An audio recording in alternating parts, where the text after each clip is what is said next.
Good morning, everyone. My name is Philip Rosemann. I teach philosophy at Maynooth University, and I'm also a member of the Royal Irish Academy. I'm only going to say a few words here, speak for a few minutes in order to introduce today's seminar.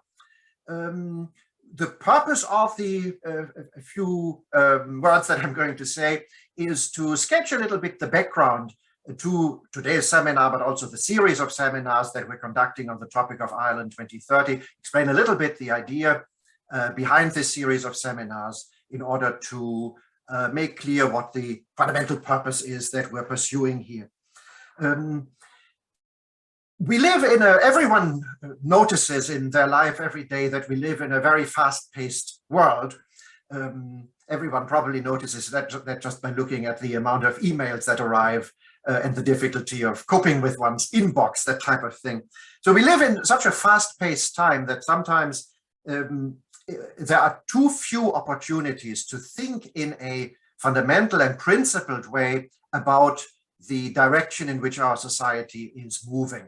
So the title of the series of seminars is Ireland 2030. Therefore, the purpose is to think, as I just said, in a fundamental, in a principled way, not only about in a kind of prophetic manner about what Ireland might be like in 2030, but what we would like the country to be like in 2030. Now you might say, why is he saying that there's not enough time to think in a principled way about things? What is he even doing? I mean, he's an academic. Well, that's sure enough. I mean, academics get paid for giving lectures, holding seminars, directing doctoral dissertations on fundamental topics. When I'm saying there is a lack of fundamental principled debate on the direction of the country, what I mean is perhaps that there are too few opportunities for academics who even get paid officially by the state to be doing this work to connect with a larger public. And even to connect with the political sphere. And that is one of the missions of the Royal Irish Academy, to make sure academics don't just stay in that proverbial ivory tower talking to each other and to their students, but help the general public, including, as I just said, the political sphere, to think not only in a way that reacts to the latest crisis, but in a principled way about the future of this country, and indeed, that sounds a little bit grandiose, but the world. So why is our time so fast-paced, in particular in the political realm? Well, I don't think the appropriate reaction here would be to blame the politicians and to say that they're not thoughtful enough. I don't think that's the problem. The problem is, if you just look at developments in the last few years, that challenges are so numerous in the political realm. That politicians are busy just reacting to the latest crisis. Just think of the last few years. Brexit, the constantly looming problem of climate change. Now we have a war in Ukraine. I almost forgot COVID. And so the political realm is constantly just trying to keep pace with events so that there is no time, in the life of politics to spend a day on retreat, to spend a week on retreat, or even a day, thinking about the fundamental direction of the country.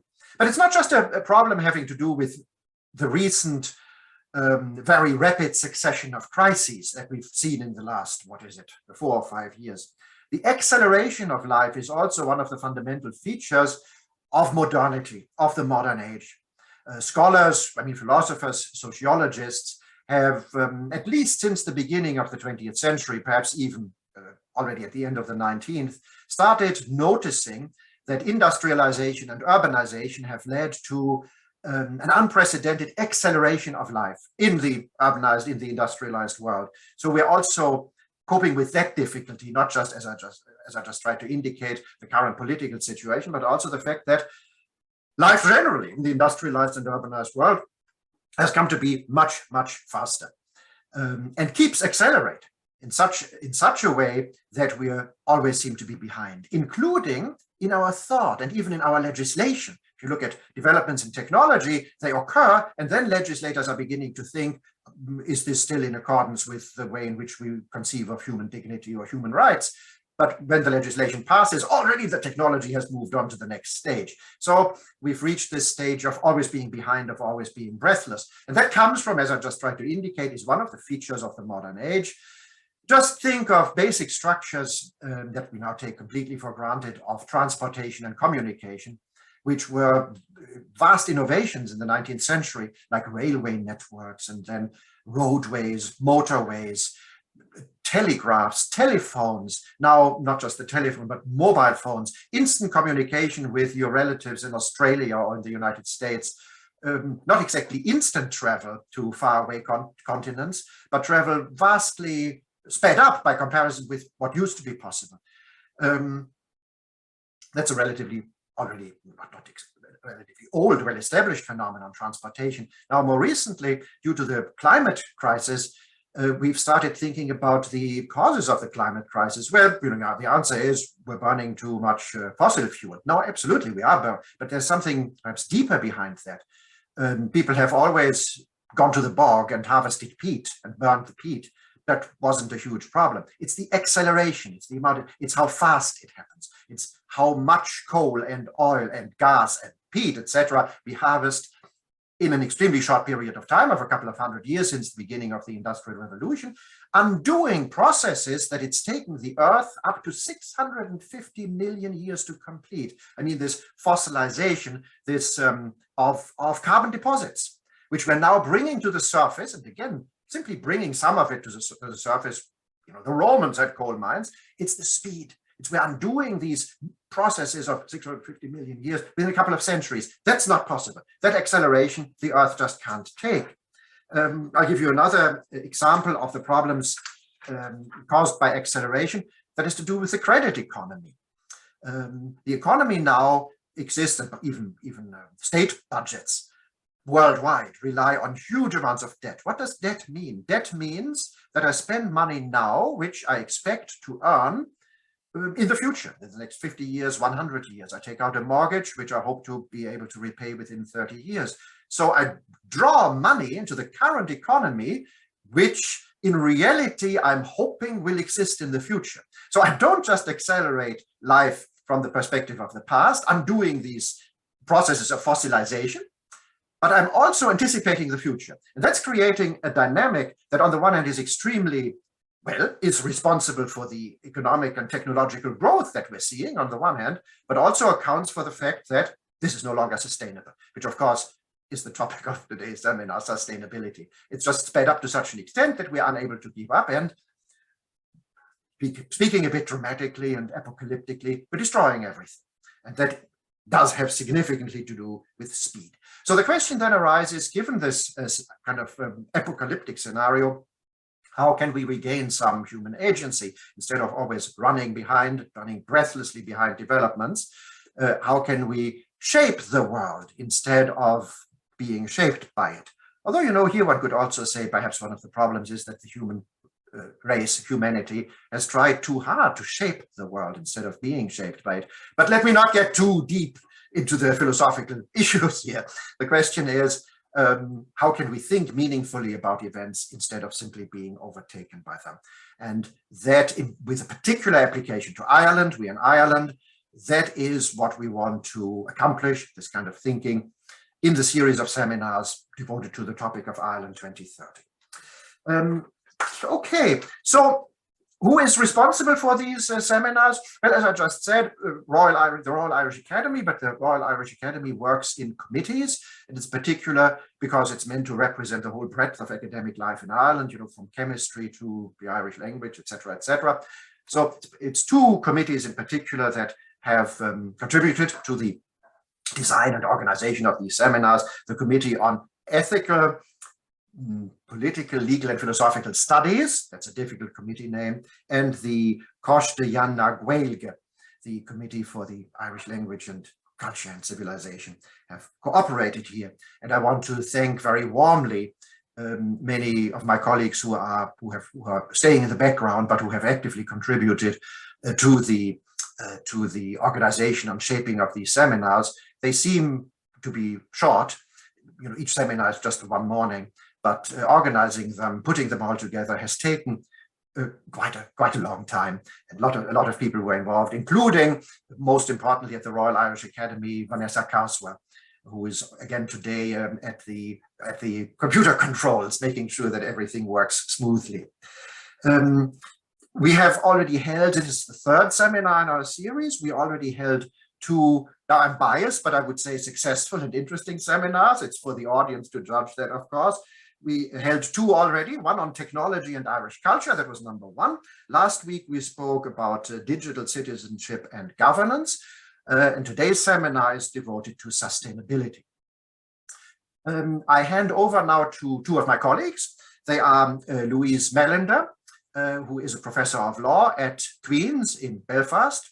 And I'm very happy she's able to join us. She just returned from a trip to the United States, but arrived back just in time to be here. And she collaborated on the organization of this particular panel with our colleague, Professor Edward Moxon-Brown from the University of Limerick, where he has played, he's emeritus now, but continues to play also a leading role in the field of European studies. So thank you, Louise and Edward, and I hand over to you now. Thank you very much and enjoy today's seminar. Okay, good morning and welcome to the third seminar in this series entitled Ireland 2030. Today's webinar is entitled Sustainability, and I'll just say a few words about that notion before introducing the four speakers that we have lined up for this morning's session. In the rubric describing this webinar, we were told that the overall theme of the webinar would be to answer a fundamental question about sustainability, and that is, what is it exactly that we're trying to sustain? Is it simply the economy? And I'll come back to that in a minute. Or is it the wider flourishing of humanity on this island? Are we returning to the original vision of the environmental movement? Or are we merely trying to render the dominant framework of hyperconsumption compatible with physical survival? The dilemma here was brought home to me very much by the COVID pandemic. Paradoxically, perhaps, it gave us a glimpse of what life could be like in this island. I remember vividly pictures of sunlit motorways leading into Dublin with no vehicles on those motorways. I remember seeing pictures of airports with no planes and no passengers. And this gave us a glimpse of a cleaner, better atmosphere, at least. Pictures were beamed from satellites showing that the major urban areas in China and North America were now visible, whereas before they'd been coated in perpetual industrial smog. We were told that traffic accidents, fatalities had dropped dramatically in 2021. And yet, as we left the pandemic, the economy bounced back fairly quickly. And this appeared to be welcomed by the political establishment, at least. The airlines rejoiced that they had got people flying again. And pictures on television showed the M50 almost at, quote, pre-pandemic levels, as if this was something to be welcomed. But no one stopped to ask whether getting people back into planes and persuading them to fly to ever more distant and more exotic destinations was in itself a good thing, or whether having everyone piling into private automobiles on our motorways was the best way to move people around, rather than having a well-developed system of public transport, as we have in some other European countries. So that seems to be the dilemma that we're going to discuss this morning. We have four speakers lined up, and each one is invited to talk for about 25 minutes. And then there's a Q&A button at the bottom of your screen where you can pose questions to the speaker, and the speaker will then answer. And then we'll move on to the second, third, and fourth speaker with a break in the middle of the morning. So I'll move straight away, I think, to the first speaker, who is Marie Donnelly, and she is chairperson of the Climate Change Advisory Council. She spent 30 years with the European Commission, ultimately as Director for Renewables, Energy, Efficiency and Innovation. She's currently a member of the Governance Committee of the MRIA, which is a research institute concerned with energy, Climate and the Marine, and she's an advisory board member of the UCD Energy Institute. So the floor is yours, Marie. Thank you very much indeed, Edward, and thank you very much indeed for having the opportunity to have a conversation with you this morning about sustainability in a specific sense, because of course sustainability spreads to all parts of our society and our lives. It's much wider than just climate. It covers many, many areas, as indeed identified by the United Nations sustainability goals. But today I'm very happy that we're going to focus on the question of climate and have a discussion about it and what does it mean for Ireland and for all of us indeed.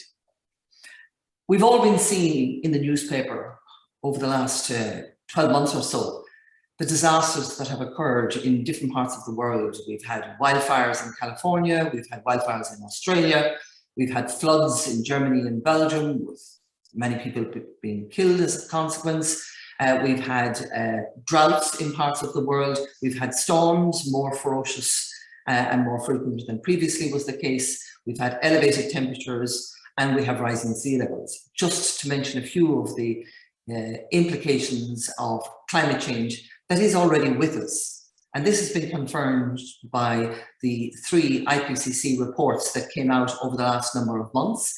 The first of which confirmed that climate change, as we are now experiencing it, is in fact linked to our own activity. Indeed, we are at the cause of it ourselves. The second one looks at what are the consequences of climate change. There I would commend that particular report because they've done a mapping system so you can look at the locations globally, what the implications are, and indeed the implications are very significant for some. And indeed the most recent report that they've done is what are the mitigation measures that we can take and that we need to take in order to stop global temperature going beyond 1.5 degree increase. And I think the second of their reports is perhaps the most appalling one in one way, because it really does highlight the fact that climate change is here, climate change is having an impact, and that impact is very real. And in many ways, the implications of climate change for much of the planet don't pose a question about sustainability, but rather raise a question about survival. There are communities in the world that will disappear because of climate change, rising sea levels, destroyed infrastructure, elimination of forests, flooding, wiping out possibilities for survival. And in this context, it's well beyond a sustainability question, it's actually a survival question. We are a little bit fortunate in Ireland in that we're geographically more favorably located than some, but equally we have a risk, we have challenges that we need to face as well.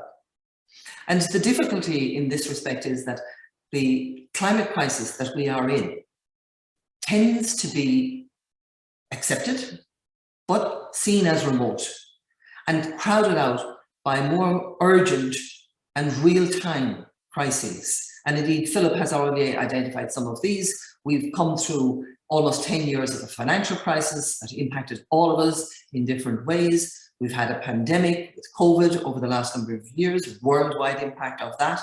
We now have a war in Ukraine, and that's impacting us as well, particularly with the consequences, the geopolitical implications for fossil fuel, both availability and prices. And all of these urgent, immediate crises tend to push climate to the back burner. It's remote, it happens, but then we forget about it. And yes, we must do something about it, but perhaps tomorrow. And that's part of the difficulty that we have. And Philip, you were quite right. Politicians, of course, react to immediate crises. And at the moment, I would say it's housing first, health, and then perhaps climate as a third priority. And the challenge that we have is to ensure that we keep climate action to the fore, keep the pressure up, make the changes now, because if we don't make them now, by the time it becomes a very relevant and pertinent crisis, it may be too late to make the changes. And that's why what we need in this context is a very clear political leadership.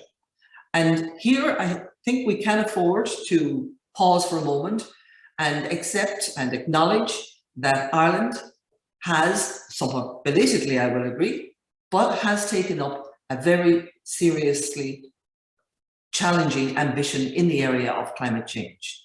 The Oireachtas has adopted legislation in the new Climate Act. It has set a net zero target for 2050. It has set a minus 51% emission reduction by 2030. It has put in place 5 yearly carbon budgets. And later this year, the government will identify and set sectoral ceilings for the 6 sectors that will be set out in the climate action space. And I think in that context, it's fair to say that the ambition that we have set out in our legislation is probably one of the highest in the world. And it marks a serious contribution of Ireland as an adult citizen of the world, making its contribution to this effort in terms of climate action.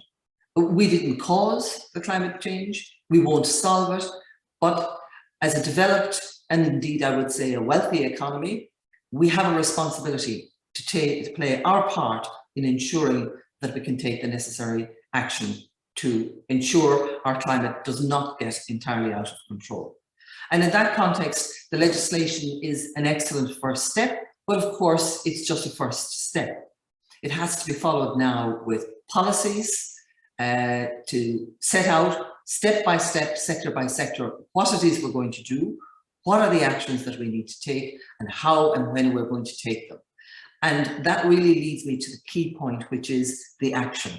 In the end of the day, it's nice to have the legislation, it's nice to have the action plans, but if we don't actually implement them and implement them fairly speedily, we will not get the benefit or indeed the results that we're looking for. And in looking at Ireland 2030, it's perhaps useful to put that alongside the 5-yearly carbon budget that the Council has recommended and has now been adopted by the Oireachtas. We have a 5-year budget from 2020 to 2025, where we're looking for a 4.3% reduction in emissions over that period of time. And we have a 5-yearly budget from 2026 to 2030, where we're looking for a much steeper decline in emissions of 8.3%. We have a provisional budget, of course, for 2030 to 35, which will be confirmed in 2024. And it's very useful to have these 5-yearly budgets because it makes it much more real, much more tangible. And when we talk about the actions, we can start to see the timeliness of the implementation of the actions and their impact. And the question maybe that we could look at today in terms of what would this mean for Ireland in 2030 if we succeed with the budget? If we succeed in reducing the emissions by 51%, what kind of an Ireland will we have in 2030? So maybe I could quickly go through the 6 sectors because I think that would paint a picture of what might change or what Ireland might look like in 2030. And just to recite, we have 6 sectors that we talk about in terms of climate action. So one is electricity, a second is buildings, then we have transport, we have industry, agriculture, and land use. And if I start with electricity, this has been in the paper and in the media quite a bit lately because, of course, the consequence of the Ukraine war is that we have major distortion in the global fossil fuel market. We have queries now with regard to availability of fossil fuels. Certainly, we've seen the price increases of fossil fuels, and it has put into question what kind of fossil fuels we're using and where do we use them most. And we've seen the situation, for example, in Germany, where they rely on gas coming from the Russian sources. This goes into their industry, but it also goes into their power sector. And in that context, here in Ireland, we have an electricity sector that is in the state of transition. We have a very high ambition for 2030 of 80% renewables in our electricity system. By the way, achieving that will place us in the #1 position globally in the electricity space, in that we are a relatively large electricity market, but we don't have balancing possibilities from neighbouring countries, for example, like Denmark has, and we will be moving into variable renewables to the extent of 80% by 2030. We're fortunate, of course, because we have the resources. We have the natural resources, we have wind and we have sunlight, and we can generate power from hydro, the existing hydro that we have in the country, and the combination of these will allow us to decarbonize to a very large extent our electricity system by 2030. But what would it look like at that stage? Well, the first issue, of course, is we need to generate the power. And that means we need to have wind turbines, wind farms and solar farms onshore and indeed also offshore. In that context, we have seen very successful rollout of onshore wind in Ireland. We've also seen concerns raised by citizens and communities about that rollout and the associated infrastructure that's linked to it. And this is one of the issues, and I'll come back to this again and again, this is one of the issues that goes to the heart of attitude of ourselves, our society, our communities, in terms of what will change in the period from now to 2030 as a consequence of some of these actions. So the first one is we need to generate the power. And then, of course, we need to get the power from where we generate it to where we actually use it. And the reality is that in Ireland, we have very high levels of wind along our west coast. Donegal, Kerry, Mayo, Clare are major contributors to our electricity system in terms of generating power. And that power then is transported to centres such as Dublin, Cork, Galway, and our other cities. And that means that we have to have the infrastructure. We need the grids, and that means we need pylons. And again, we have resistance from some individuals to the necessary infrastructure of moving that power from where we can generate it to where we use it, and the necessary infrastructure that's needed to be put in place. So again, this is an attitudinal thing, not in my backyard. It's something we need to seriously think about in terms of how we're going to transition to a decarbonised electricity system. But there are other issues with regards to the electricity system that will be much more pertinent to your and my daily life and living.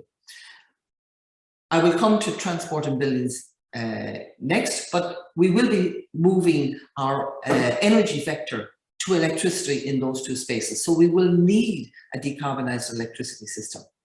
And one of the areas that we absolutely need to contribute to making a successful transition in the electricity space is changing the demand curve of electricity consumption across the day. You're probably aware of this, of course. We don't use a lot of electricity at nighttime for the moment. We get up, we have breakfast, we have a little bit of a peak there. We then go out to school, to work, whatever the case may be. We have lunch, another peak there. We work in the afternoon, and we come home and we turn on all of the pieces of equipment at home.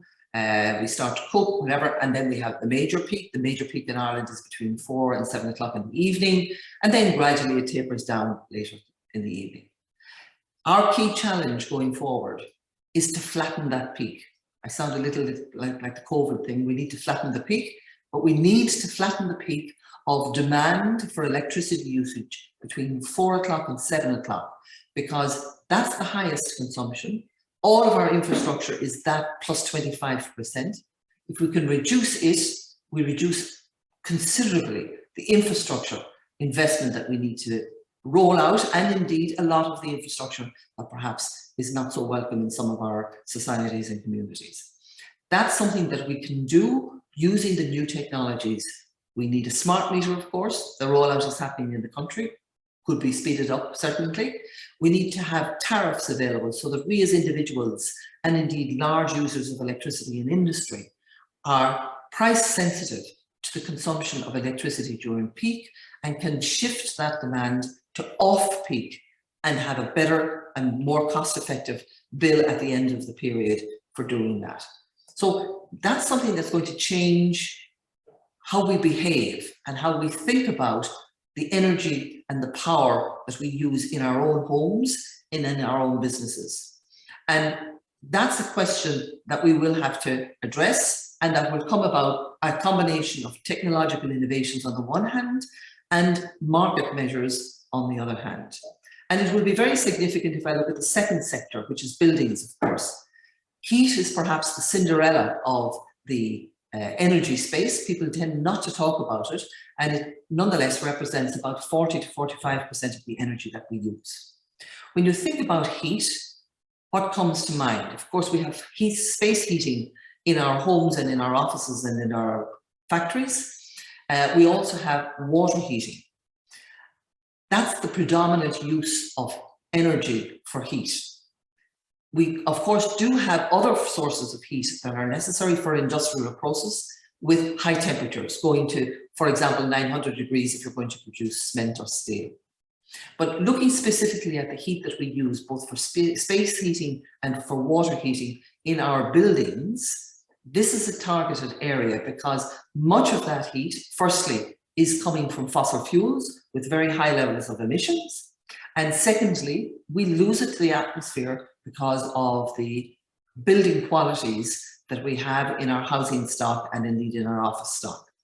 So this is why buildings is the second sector that we're looking at, to increase the efficiency and the airtightness of our buildings, to make them energy efficient and to allow them as a consequence to move away from fossil fuel sources of heating into low carbon, no carbon heating systems, such as, for example, district heating systems if you're in an urban space, or heat pumps if you're not in an urban grid system for district heating. And this is a challenge that we have. We have a target set to achieve 400,000 retrofits of houses between now and 2030. This would mean, in addition to the new houses, which of course will be built to the new standards, this would mean that about 40 to 50% of our buildings would be efficient by 2030. And for those lucky enough to live in one of those buildings, it means you have a warm, comfortable, manageable in terms of money, building that you can live in comfort, without drafts and without leaks. But we will still have a challenge for the remaining approximately 50% of the houses that would need to be retrofitted going beyond 2030. In the area of transport, perhaps one of the more visible areas that would ultimately change going forward, we have a target here of achieving 900,000 electric vehicles in our car market by 2030. And whilst we're at a very low base at the moment, the rate of increase is dramatic, and potentially we might get there. But the real challenge in terms of transport going forward, and it's true that passenger transport, individual transport, is our biggest single challenge in this space. The real question we have to ask ourselves is, do we need to make that journey? Even if we're going to make the journey using public transport or walking or cycling, do we actually need to make the journey? Or is there a different way we can make the journey? And Edward already pointed out the opportunities, for example, of public transport or active mobility, cycling and walking. But I think we also have to ask ourselves the question, do we actually need to have one car per adult in the country? Is that actually something that we need going forward? Or can we rethink transport and mobility into a new phase of service to us, ourselves, our living, our style of living, and our communities? And that's going to be a really big challenge going forward. In the industrial space, which is the fourth sector, Ireland is rather well placed in that our emissions, we do have emissions, of course, from the industrial sector, but we have a very modern industrial sector in Ireland. We have relatively limited amount of high temperature industrial producers. We have some metallic producers, we have some cement, and they both use high temperature with, at the moment, high emissions. But much of our industry is modern, it's lower temperature, it's lower emissions than, for example, steel might be in some of the other parts of Europe. It's an area where, yes, we need to make progress, yes, we can make progress, and that's a challenge that we need to take going forward. Part of the tools that we will use there, of course, is the European ETS, the emissions trading scheme, and that has been proven to be quite effective up until now. The last two sectors, in a way, are dealt with together because they are both dealing with both agriculture and land. And Ireland finds itself as a complete outlier vis-a-vis our other European countries in that 1/3 of our emissions comes from the agricultural sector. We have a population of about 5 million, perhaps higher if the census comes through, but we have 7 million cattle in the country and 2 million sheep. So that gives us almost 2 ruminants per head of population in the country. And as a consequence of that, our methane emissions, not to mention the nitrous oxide emissions, coming in Ireland represent almost 1/3 of our emissions.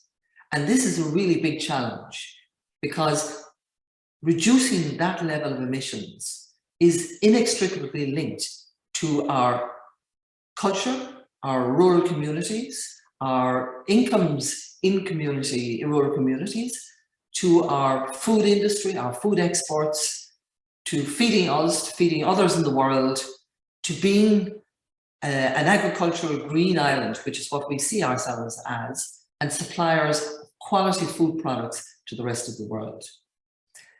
Reducing those emissions is going to be extremely difficult. And it's one of the reasons why in the ranges that the government has already issued in terms of sectoral targets, the target for agriculture is not 51%, which is the target for 2030 for overall, but it's about 30%. But that means that the burden will fall on other sectors to make up the difference. And perhaps the unknown and unspoken about sector that is fundamentally important in the climate action in Ireland is land use and land use change. Going forward beyond 2030 up to 2050, we, and indeed virtually every country, looks at the necessity of having a sink in 2050 for those emissions that are impossible to remove. Some of them will be natural. For example, the land breathes and will emit and will continue to do so. And therefore, we will need a sink to balance out some of those emissions. And the sink, the best sink that we have is forests, it's trees. Unfortunately, our forest in Ireland is degrading at the moment. Our plantation rates are abysmally low. We have a target of 8 million hectares a year. Last year we might have made 2,500. So we are well short of the target. And the difficulty here, and this goes back to an earlier point that I made, is that if you don't take action now, you cannot have a fully mature tree at short notice, post 2030. We need to plant that tree now and allow it to grow in order to get the benefit later on. We won't get the benefit in this decade, but we need to take the action now because it will be too late in the next decade. So that's just a quick run through the 6 sectors and how we can see changes coming in each of the sectors and how those changes then will impact on ourselves, our daily lives, where we live, in our towns, in our communities, in our societies, and how the country, in an overarching sense, is likely to shift and change in order to achieve the objectives that have been set out in the legislation. In order to achieve these, we're looking at, broadly speaking, 3 areas of intervention. One is technological innovation. And technological innovation is one of the best opportunities because it allows us to retain a service in a decarbonized way. So, for example, an electric vehicle still allows us to have individual mobility, to get from A to B in a decarbonized way. If we take something like LED lights, it still allows us to have the service of light, but in a much lower energy consuming way than previously. We take heat pumps, we're using our own air and as a source of energy in order to heat our homes rather than using fossil fuels to heat those homes. So technological innovations are hugely important in terms of facilitating and effecting the transition that we need to make.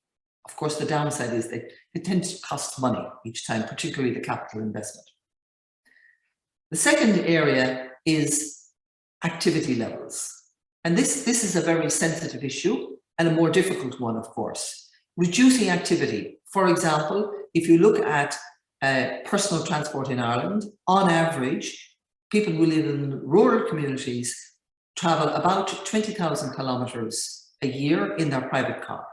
People in urban spaces travel about 16,000 kilometres a year.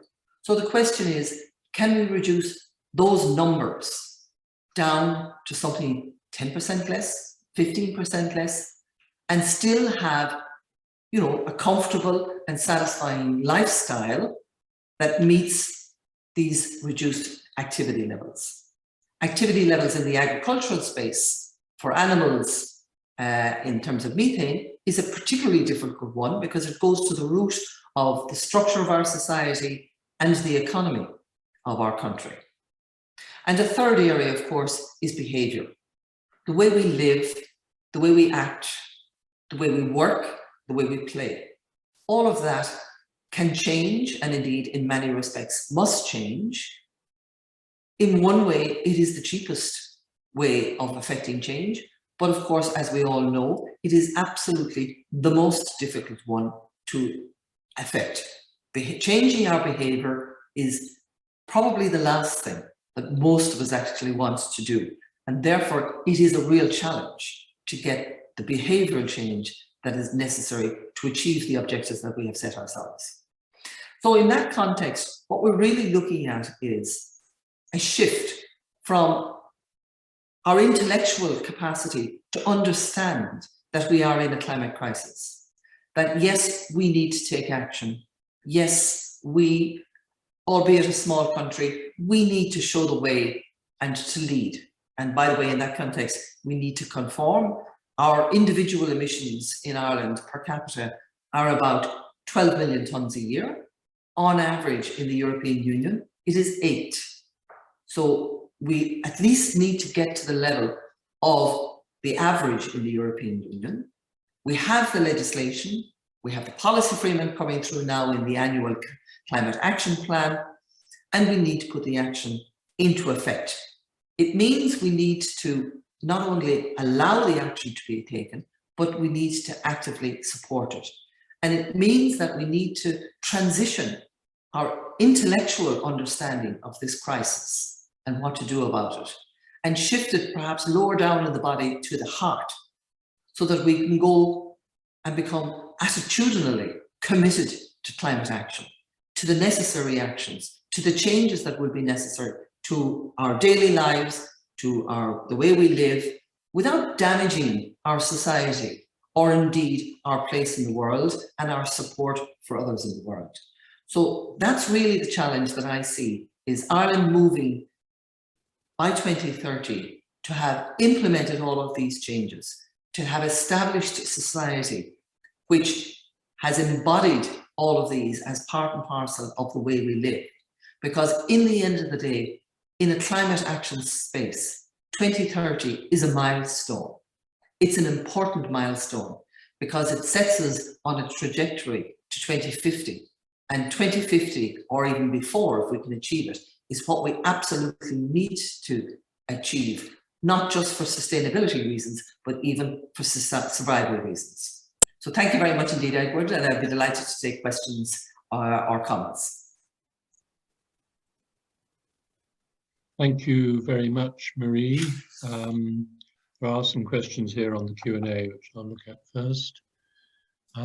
Yes, one from Philippe Rosemann. Here's a question about wind turbines. They seem perfect for the purpose of generating green, carbon-neutral power, but do wind farms not transform large swathes of countryside into mere power-generating resources? Are wind farms then, in the end, not also very destructive of nature? So here we have to make choices because ultimately we want the services from electricity that we currently enjoy and ultimately need in our society. So we have a choice. How can we generate the electricity? using natural resources, the two technologies that have been developed over the last 20 years are wind and solar, and we need to use both of them.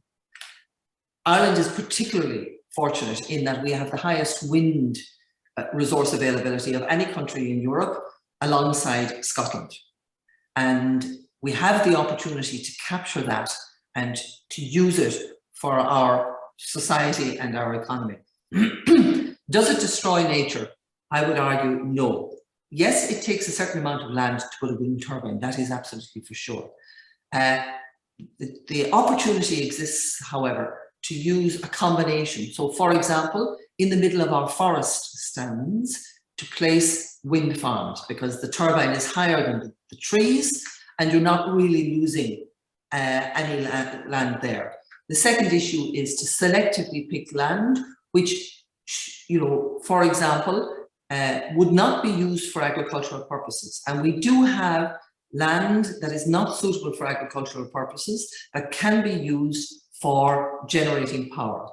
And I think a very important trend that has happened in Ireland that really needs to be mentioned here is that when you get approval to build a wind farm in Ireland and you receive a tariff under the RES, you must pay what's called a community benefit into the surrounding community.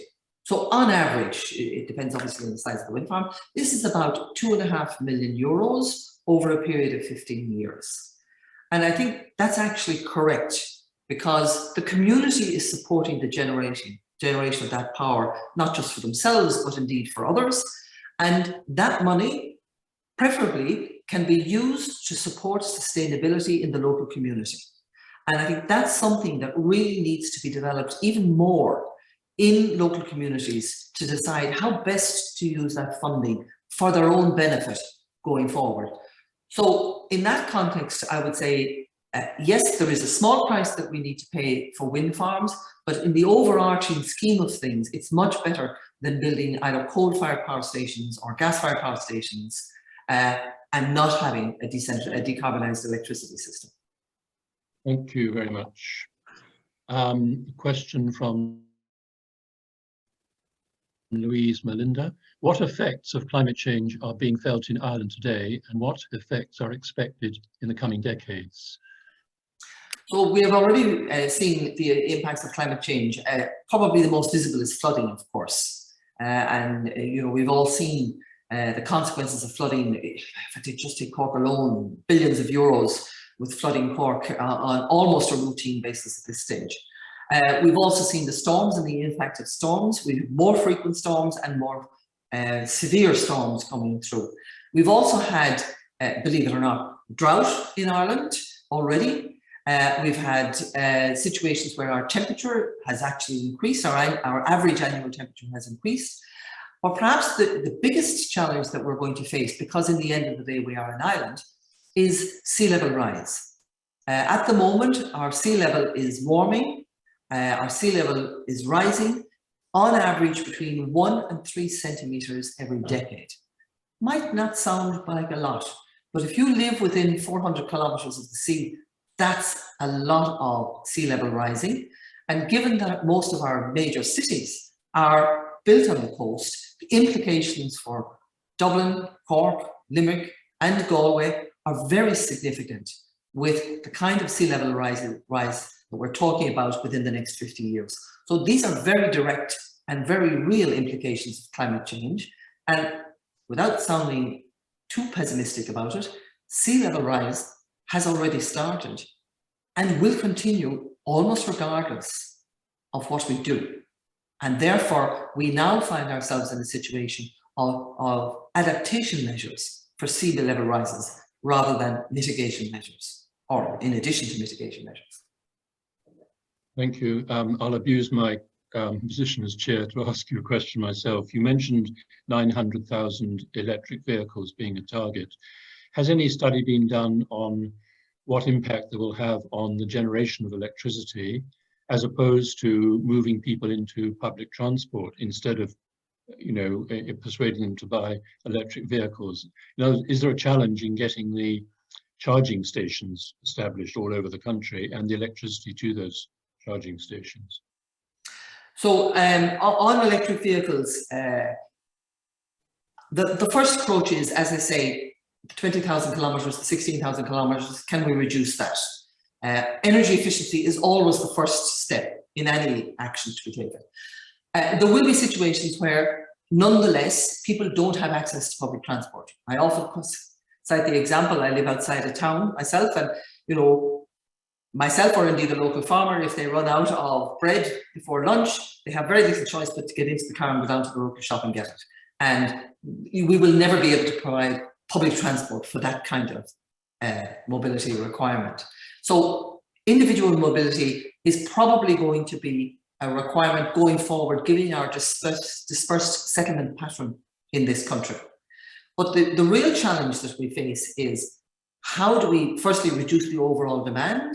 Secondly, do we encourage people to buy electric vehicles and support them with charging points? And just in that context, the Department of Transport currently has a consultation open for comment on the strategy for the rollout of charging points. Very interesting what our thought processes are, but also very interesting to look at it because it kind of captures where we are in terms of the innovations of charging, the practices, where they would be and how they would roll it out. And then you asked about, what does it mean for our electricity system? Well, the analysis has been done by EirGrid as to what the impact would be on electricity demand of moving transport and indeed heating into the electricity space. And that has been factored into the generation adequacy analysis that they have done going forward. Just to give an illustration, you know, for every 100 units of energy that goes into a petrol car, litre, whatever, 25% of the energy is actually used to move the car. 75% of the energy heats the bonnet of the car. With a diesel car, that goes up to about 30% moves the car and 70% heats the bonnet. With an electric car, 67% moves the car and the remainder heats the bonnet. So the efficiency of energy use in an electric car is much higher. And as a consequence, when you move it into the electricity space, yes, there's an impact, but not necessarily one that will be difficult to deal with, particularly if we also move in, as I've mentioned already, the transition into changing the demand curve.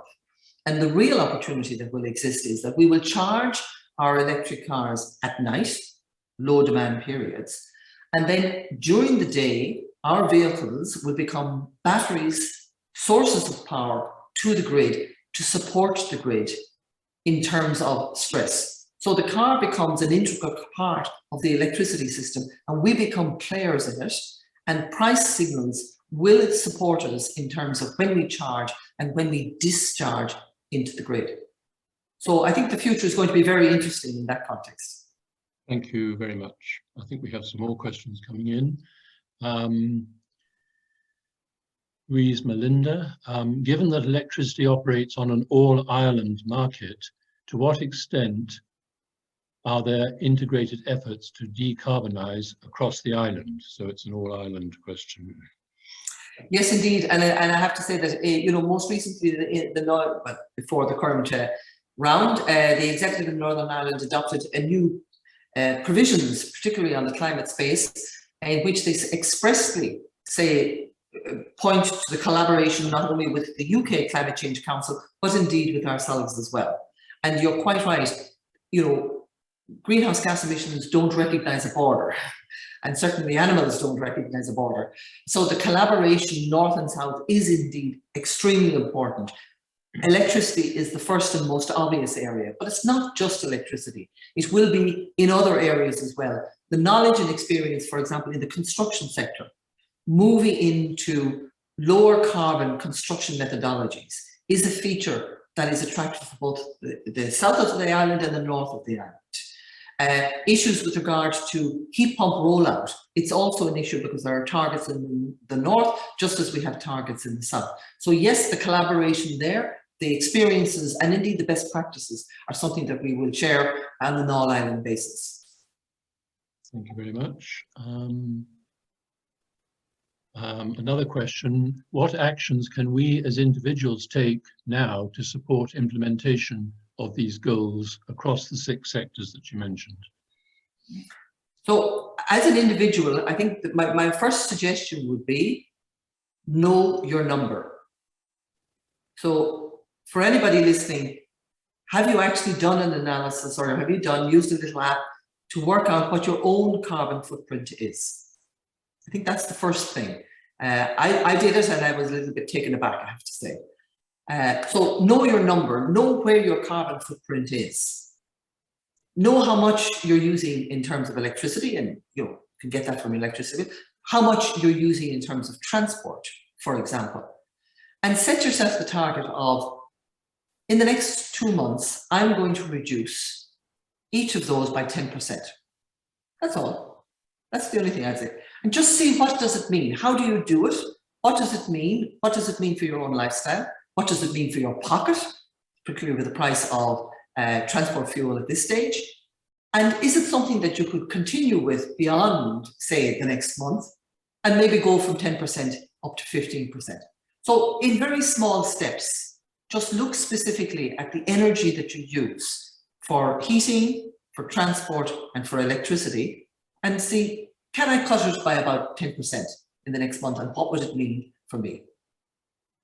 Okay, thank you very much. I think we've run out of time, so I'd like to thank Marie Donnelly very much for an authoritative, well-informed talk. And I know you're a very busy person, and we're very grateful to you for having taken time out to be with us this morning.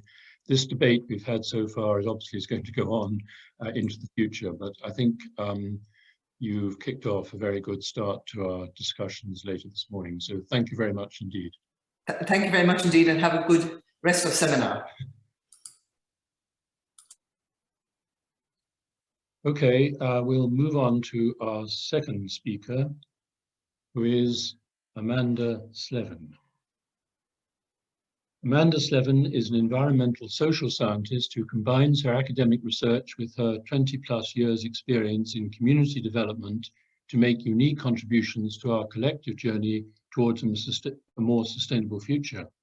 Her interdisciplinary research interests include multi-level climate action, decision-making and policy formation around climate action and hydrocarbon extraction, community and stakeholder participation, transformative pedagogy, and sustainability praxis, energy conflicts, and just transition. As co-director of the Centre for Sustainability, Equality and Climate Action in Queen's University, Belfast, Amanda plays a leading role in efforts to advance collaborative teaching, learning, and research on pressing socio-ecological issues. She works as a policy fellow with the UK-wide place-based climate action network, through which she co-founded Belfast Climate Commission, a multi-stakeholder partnership chaired by Queen's and Belfast City Council, focused on enabling the city's transition to a net zero carbon future. And her talk is entitled Climate, Capitalism and Communities, Critical Approaches to Sustainability. So over to you, Amanda.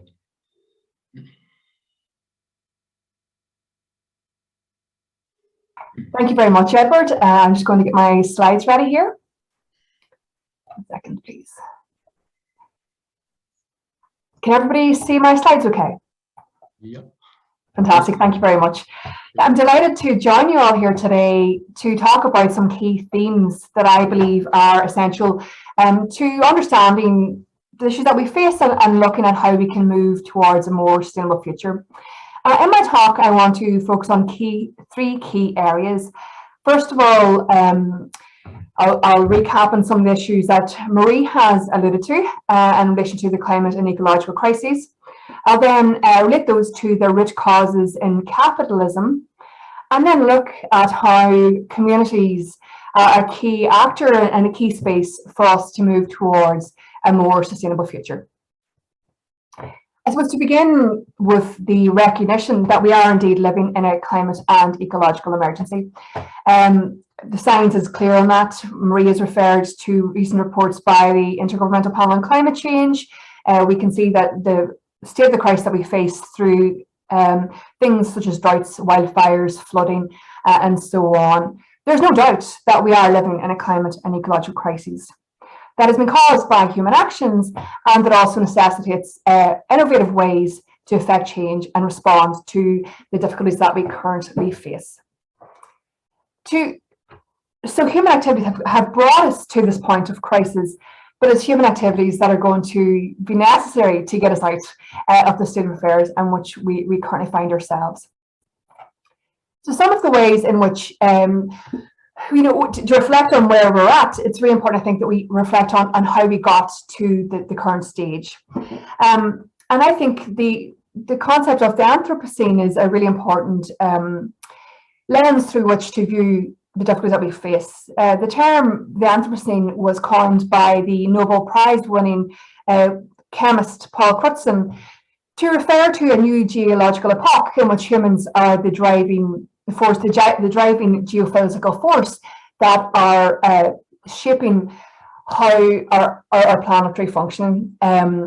Marie talked a little bit about the role of fossil fuels and how they and greenhouse gas emissions and how they are contributing to rising temperatures, extreme weather events, and so on. In his opening speech, Philippe also talked about the great acceleration and connected fossil fuels with these changes that we've seen since the Industrial Revolution. A key element to the change that we've seen is how we have used and abused fossil fuels since the Industrial Revolution. A key process that occurred alongside the development of industrialized process was the enclosure and commodification of nature and natural resources to be viewed as free gifts to man for our exploitation and subsequent profit making. So in this geological epoch that we're seeing where humans are the driving force affecting changes in our climate and broader ecological systems, a key problem is that we see nature as separate to us. We see nature as something that we have a right and entitlement to use and abuse for our own gain. And that ideological stance is something that has evolved along the evolution of capitalism. And as a result, as Belly Foster and others point out, we have become alienated from nature, from our environment, and from each other, to the point that we are facing an ecological rift, where we've become separate from each other as humans, we've become separate from other species, and we have become separate from our environment on which we depend. We know as humans, we need nature to survive. Without nature, we have no clean air, we have no water, we have no food, we have no shelter, we have no energy sources. We can't live, we literally can't survive without our natural environment. Yet through processes of capital accumulation and ideological processes, we have come to see nature separate from us. We have come to see nature for what its economic value is, not for its social and ecological importance. And we can see some of the consequences of that through the climate and ecological crises, and particularly in the context of biodiversity loss. Important research by the Intergovernmental Panel on Biodiversity and Ecosystem Services highlight how human activities to date have caused the extinction of around 650 species, vertebrate species. Around a further 1 million species face extinction, many of them decades, unless urgent action is taken. And that urgent action includes responding to the climate crisis, but also reconfiguring how we understand our relationship with nature and how we move forward in a more sustainable way. And that leads me to the question of what do we actually want to sustain? Since the Industrial Revolutions and the advent, particularly of neoliberal capitalism, we've become more individualized, autonomized societies. We have seen the sense of what we have and what we own. These have become needs, or we have identified these as needs in our society. That we need the latest iPhone, that we need the newest, most fanciest electric vehicle, that we need to travel multiple times a year. And we have equated wants with needs. And instead we have come to see what we actually need as largely irrelevant, although the thinking is changing around that now. Margaret Atwood's latest book, Burning Matters, contains many of her pieces written over the last 20 or 30 years. And in a piece from 2007, she talks about forestry in Canada and how from early settlers, how they began to see forestry as something to be feared and something that required human intervention. So on one hand, it involved cutting down trees to clear forestry for pastures, but also to eradicate animals that could be a threat, and to use wood as a as an energy source. We can then see through what Margaret refers to as the sense that then that nature and trees were endless, that we could continue endlessly consuming and consuming and consuming, and then using these resources to generate profits. And she talked about the example of wood being turned into charcoal and exported for consumption in Europe. So these patterns of consumption and production and the abuse of nature are deeply problematic and really play a key role in getting to the mess that we're currently in. So to change where we're at, to move towards a more sustainable future, we need different ways of thinking, we need different ways of acting. It requires different consumption and production patterns, moving away from our individualized, hyper-consumer societies towards better ways of being in and with each other and in nature. And a key starting point for me, from my sociological background, is that we need to develop socio-ecological imagination. The seminal sociologist C. Wright Mills coined the term sociological imagination as a way of making clear individual problems and connecting those with broader social issues.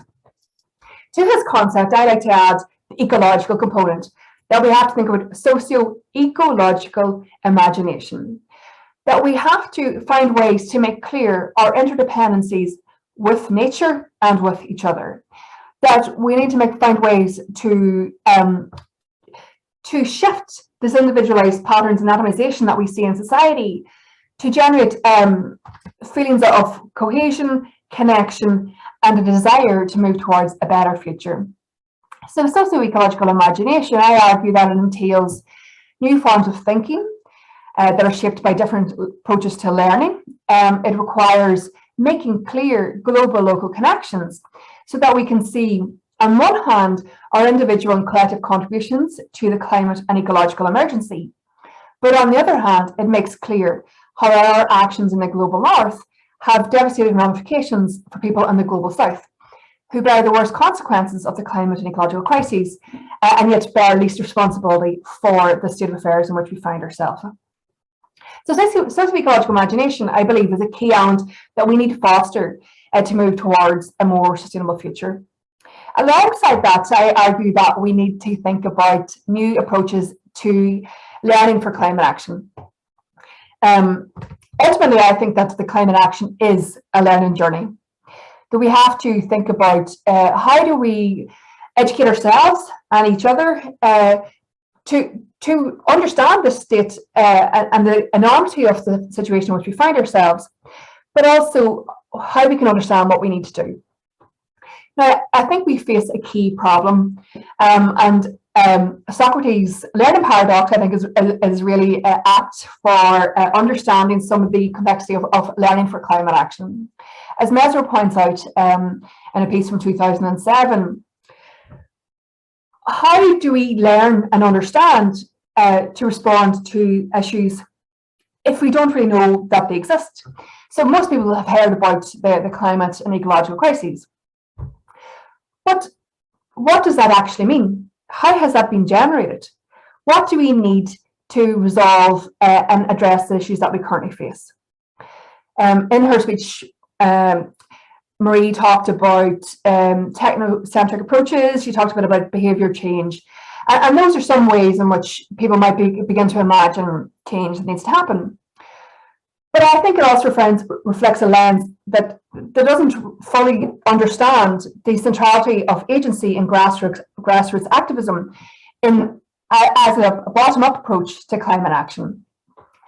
So when we talk about learning for climate action, that has to be a core element of both bottom-up and top-down approaches, creating spaces for people to encounter new learning that will equip us with the connections and knowledge and skills and capacity to really affect change at the multiple spheres of activity that is needed. And so when we talk about learning for climate action, there's something about how do we provide learning opportunities, and how do we make those interesting to people if people don't really understand the nature of the problems that we face. So when I talked about socio-ecological imagination, the role of that is making clear that we have these the separations in our thinking, that there's a disconnect often in our relationship and understanding of our interdependency on nature. So if someone doesn't understand that, why would someone want to sign up to a course in critical approaches to climate action if they don't believe that there's a problem or if that's what's needed? So alongside the actions that we need to undertake to respond to the climate ecological emergency, there has to be critical community and adult education that is accessible to all adults and to all young people and children. We need learning about these issues across the life course. We need learning for climate action in formal, non-formal and informal learning spheres. And that critical education for climate action involves people learning critically about the causes and consequences of neoliberal capitalism, about making clear global local connections, and also interrogating possible remedies to the challenge we face that transcends the different dimensions of action that is needed. So those actions obviously include the technology and the political and policy context that MRIA referred to, but also the socio-ecological and ideological remedies that are needed. And again, these dimensions, the socio-ecological imagination and education are key parts and I believe key foundations for how we can collaborate for real change. Some of you will be familiar with the legendary work of Paulo Freire, the Brazilian educator. Freire pioneered education for social transformation, essentially. His work, particularly in pedagogy of the oppressed, was clear that education is not neutral. He was clear that education has a purpose and can aid societal transformation, and indeed is essential to societal transformation. His concept of conscientization is similar to what I've outlined in relation to socio-ecological imagination. That it's a way in which we become critically aware of interlocking forces, and interlocking forces of inequalities, of socioeconomic structures and ideologies that give rise to the difficulties that we currently face. And that deep critical reflection, underpinned by theory, is a precursor and a key element of action. And Freire's work around praxis is really, I think, important for understanding opportunities for us to move towards a better future. Freire is really clear that in order to make a better, fairer world, we need reflection and action collectively upon the world in order to transform it. And so I often use the term sustainability praxis for us to think about how, creating a space for us to think and reflect deeply on the issues that we currently face, to understand the scale of action that's needed, and to think about what the potential solutions are on dimensions of learning, policy engagement, collective action, etc. But that cycle of reflection is ultimately connection with action. As Freire pointed out, if we just reflect, then that's not going to change anything. And if we talk about issues, it can just become verbalism. And an action without reflection is just activism without real analysis or real clarity on the direction that it can take. So in order to respond to the climate ecological emergency, we need to create spaces for critical reflection, for opportunities for all of our citizens to understand the issues that we face, and alongside that, create new spaces for action that empower people to take action at multiple levels of society. And so sustainability praxis involves knowledge co-production to co-create visions, ideas, and knowledge as a basis for specific contextualized solutions. So as Freire points out, if we want to have sustainability, we need to have a locus for this sort of participative, empowering learning, co-creation and action. And I really argue that, and I really believe that our communities are crucial for such sustainability praxis. Because climate action is not something that can be done to people. It can only occur with people and people being actively participative in this. if we try and enforce actions upon people, that will generate resistance, and it will mean we can't achieve our movement towards a better future. So I suppose I begin by talking about communities, recognizing that there are myriad interpretations of what a community actually is. And some of you might disagree with how the approach I'm going to take here, but bear with me. We can see in the academic literature on community that some perceive it as an inexact, vague term. For example, Terry Robson talked about it as coming to describe anything that refers to collective action in our society. Cooker et al. And their research on community foundation in different countries talked about community as being somewhat contested, as having different interpretations, and can sometimes be misappropriated in a way that the concept of sustainability has become misappropriated in some circles. So the purpose of my argument around how do we enable sustainability, I think it's useful for us to think about community in line with Ledwith's definition, which is community as a complex system of interrelationships woven across social difference, diverse histories and cultures, and determined in the present by political and social trends. Ledwith's definition, I think, is really useful because of its acknowledgement of diversity, its acknowledgement of, and her work often focuses on the importance of inclusion and active participation.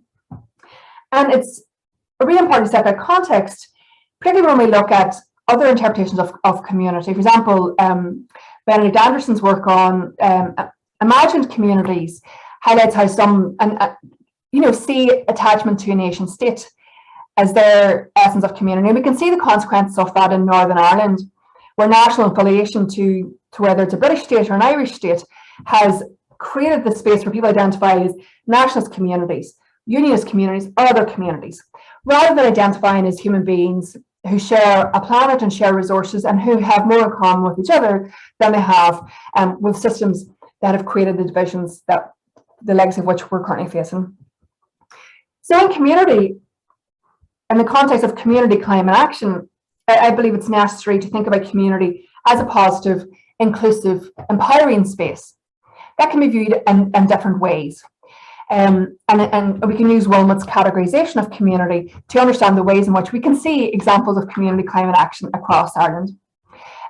For the first categorization that Wilmot outlines is community as locality or territory.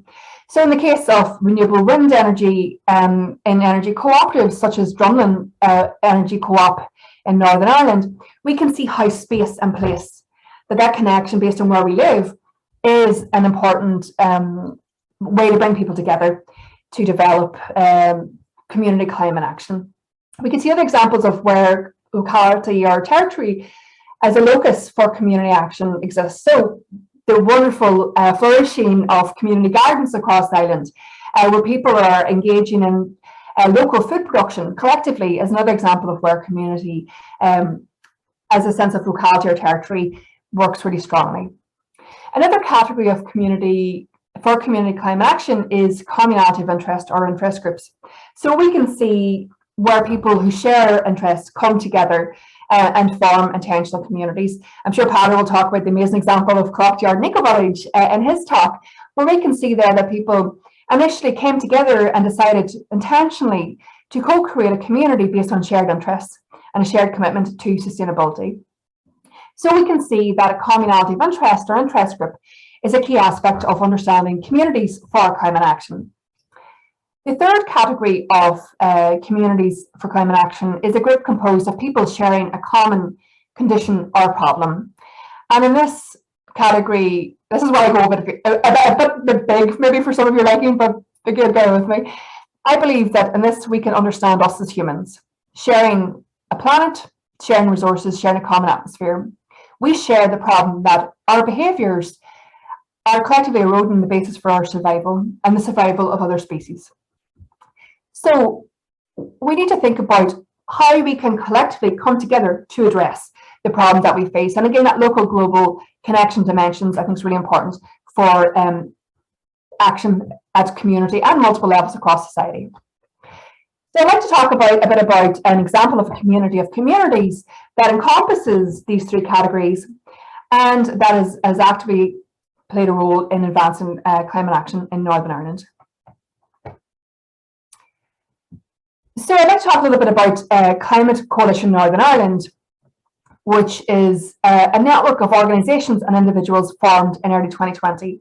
So our members, we have about 30 member organisations across Northern Ireland who span academics, students, environmental NGOs, community groups, farming groups, businesses, and other civil society members. So our membership spans communities of geography, of interest, and those of us who are deeply concerned about the climate and ecological crises and want to take action. When we established in 2020, our mission was quite clear. We wanted to facilitate cooperation between organisations working on climate change issues, locally and globally, to bring about appropriate action in Northern Ireland to tackle climate change. And we focus on both mitigation and adaptation. And our member organisations represent about 400,000 people across Northern Ireland. As such, we are the largest movement for climate action in Northern Ireland, and I believe actually on these islands.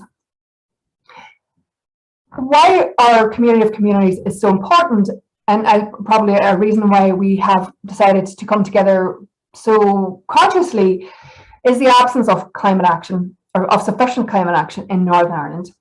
And Marie talked a little bit about the climate legislation and policy framework in Ireland and the Republic of Ireland. And Northern Ireland is the only jurisdiction on these islands to not have its own climate legislation. And that has culminated in significant inaction across different levels of society. If we look at precedents across these islands, for example, the 2008 UK Climate Change Act saw the UK become one of the leaders in climate legislation. Now, the devolved nature of government in Northern Ireland meant that the legislation didn't fully apply to Northern Ireland, and it allowed ambiguity and inaction. But the UK Climate Change Act did create a space for consideration of possibilities for climate action. So in 2008-2009, we began to see the Assembly establish an inquiry into climate change, which looked at possibilities for climate legislation and climate policy. The UK's Committee on Climate Change was established around the same time.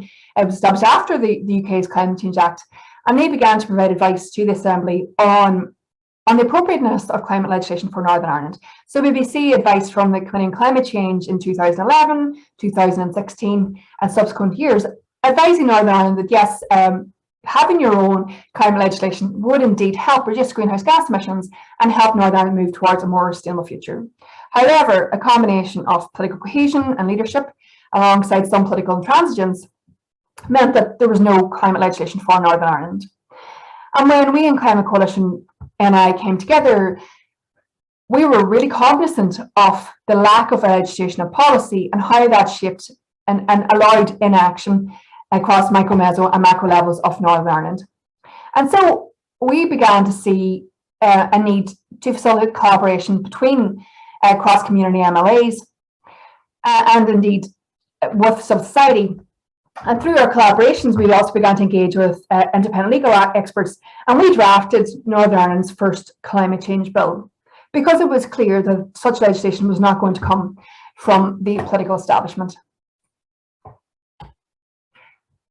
And so began a really interesting journey that has spanned close to 2 years, in which Climate Coalition NI has played a central role. Now, there isn't significant time to go into details of what has happened over the last 2 years, but I suppose just to give you some quick viewpoints or quick milestones along the journey. So we went through a period of no action for over a decade to the Assembly's reconstitution or coming back together in 2020 with new decade, new approach, committing to climate legislation.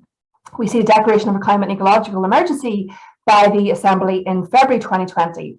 But we see that the minister in charge was not taking sufficient action. And indeed, in July 2020, refused to commit to any timelines for climate action, despite the Assembly passing a motion to introduce climate legislation within 3 months. So our collaborative work with cross-party, cross-community MLAs and alongside our work with independent legal experts culminated in the Climate Change Bill, Private Members Bill, being introduced to Assembly in October 2020, on the 3-month anniversary of when Poots said it was impossible for Northern Ireland to introduce climate legislation. Now, what was really historical about this bill was that for the first time it was co-sponsored by the vast majority of political parties. So it was co-sponsored by the Green Party as the lead co-sponsor, Sinn Féin, SDLP, People Before Profit, Ulster Unionist Party. It was sponsored by independent MLAs, also sponsored by Alliance Party, and had support of some DUP MLAs as well. So this bill, for the first time, the first climate change bill for Northern Ireland came from civil society, demonstrating how a community of communities can influence change. Alongside this process, we see the Minister then commit to his own bill. He strongly rejected some of the ambition in the Private Members Bill, notably the intention to try and achieve a net zero Northern Ireland by 2045, which was in line with precedents set by Scotland, who committed to net zero by 2045 in 2009, precedents more recently set by Sweden and Germany. And so the Minister began to develop his own legislation. I'm not going to go into detail of it. To cut a long political journey short, and quite an agonising journey at some points as well, Northern Ireland finally has a climate bill that has been passed by the Assembly. And it has come from an amalgamation of key aspects of the Climate Change Bill with key aspects of the Minister's Bill. The Minister's Bill was given precedence because it was an executive bill, but encompasses the key elements that we now see in the bill that is awaiting royal assent. So we're looking at a net zero by 2050 target, and key aspects such as just transition commissions, sectoral plans, wide-ranging ambition for all levels of Northern Ireland. And so what does this mean for Northern Ireland, for Ireland generally? And to wrap up, I think the lessons from the Climate Coalition's work and some of the other points that I've made are useful for us to think about what do we actually need to move towards sustainable Ireland. On one hand, we need to create critical spaces for communities to critically assess where we're at, to understand the root problems of the climate and ecological crises, to begin to assess the failings of neoliberal capital and begin to imagine an alternative order. We've seen that free market solutions don't work. They don't work. We have deepening inequality, we have rising greenhouse gas emissions, we have increasing extinction rates of animals, more extreme weather events and rising temperatures. The system that created these problems is not going to be the system that gives us the solutions to what we collectively face. As Vandana Shiva points out, we need an imagination and a realization of an alternative order.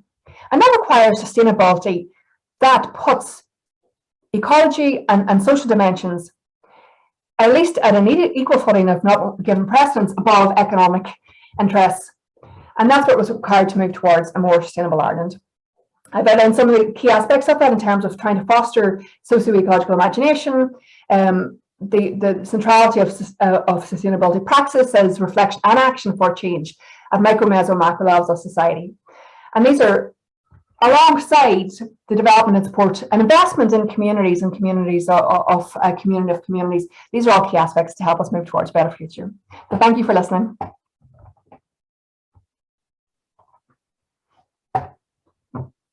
Thank you very much.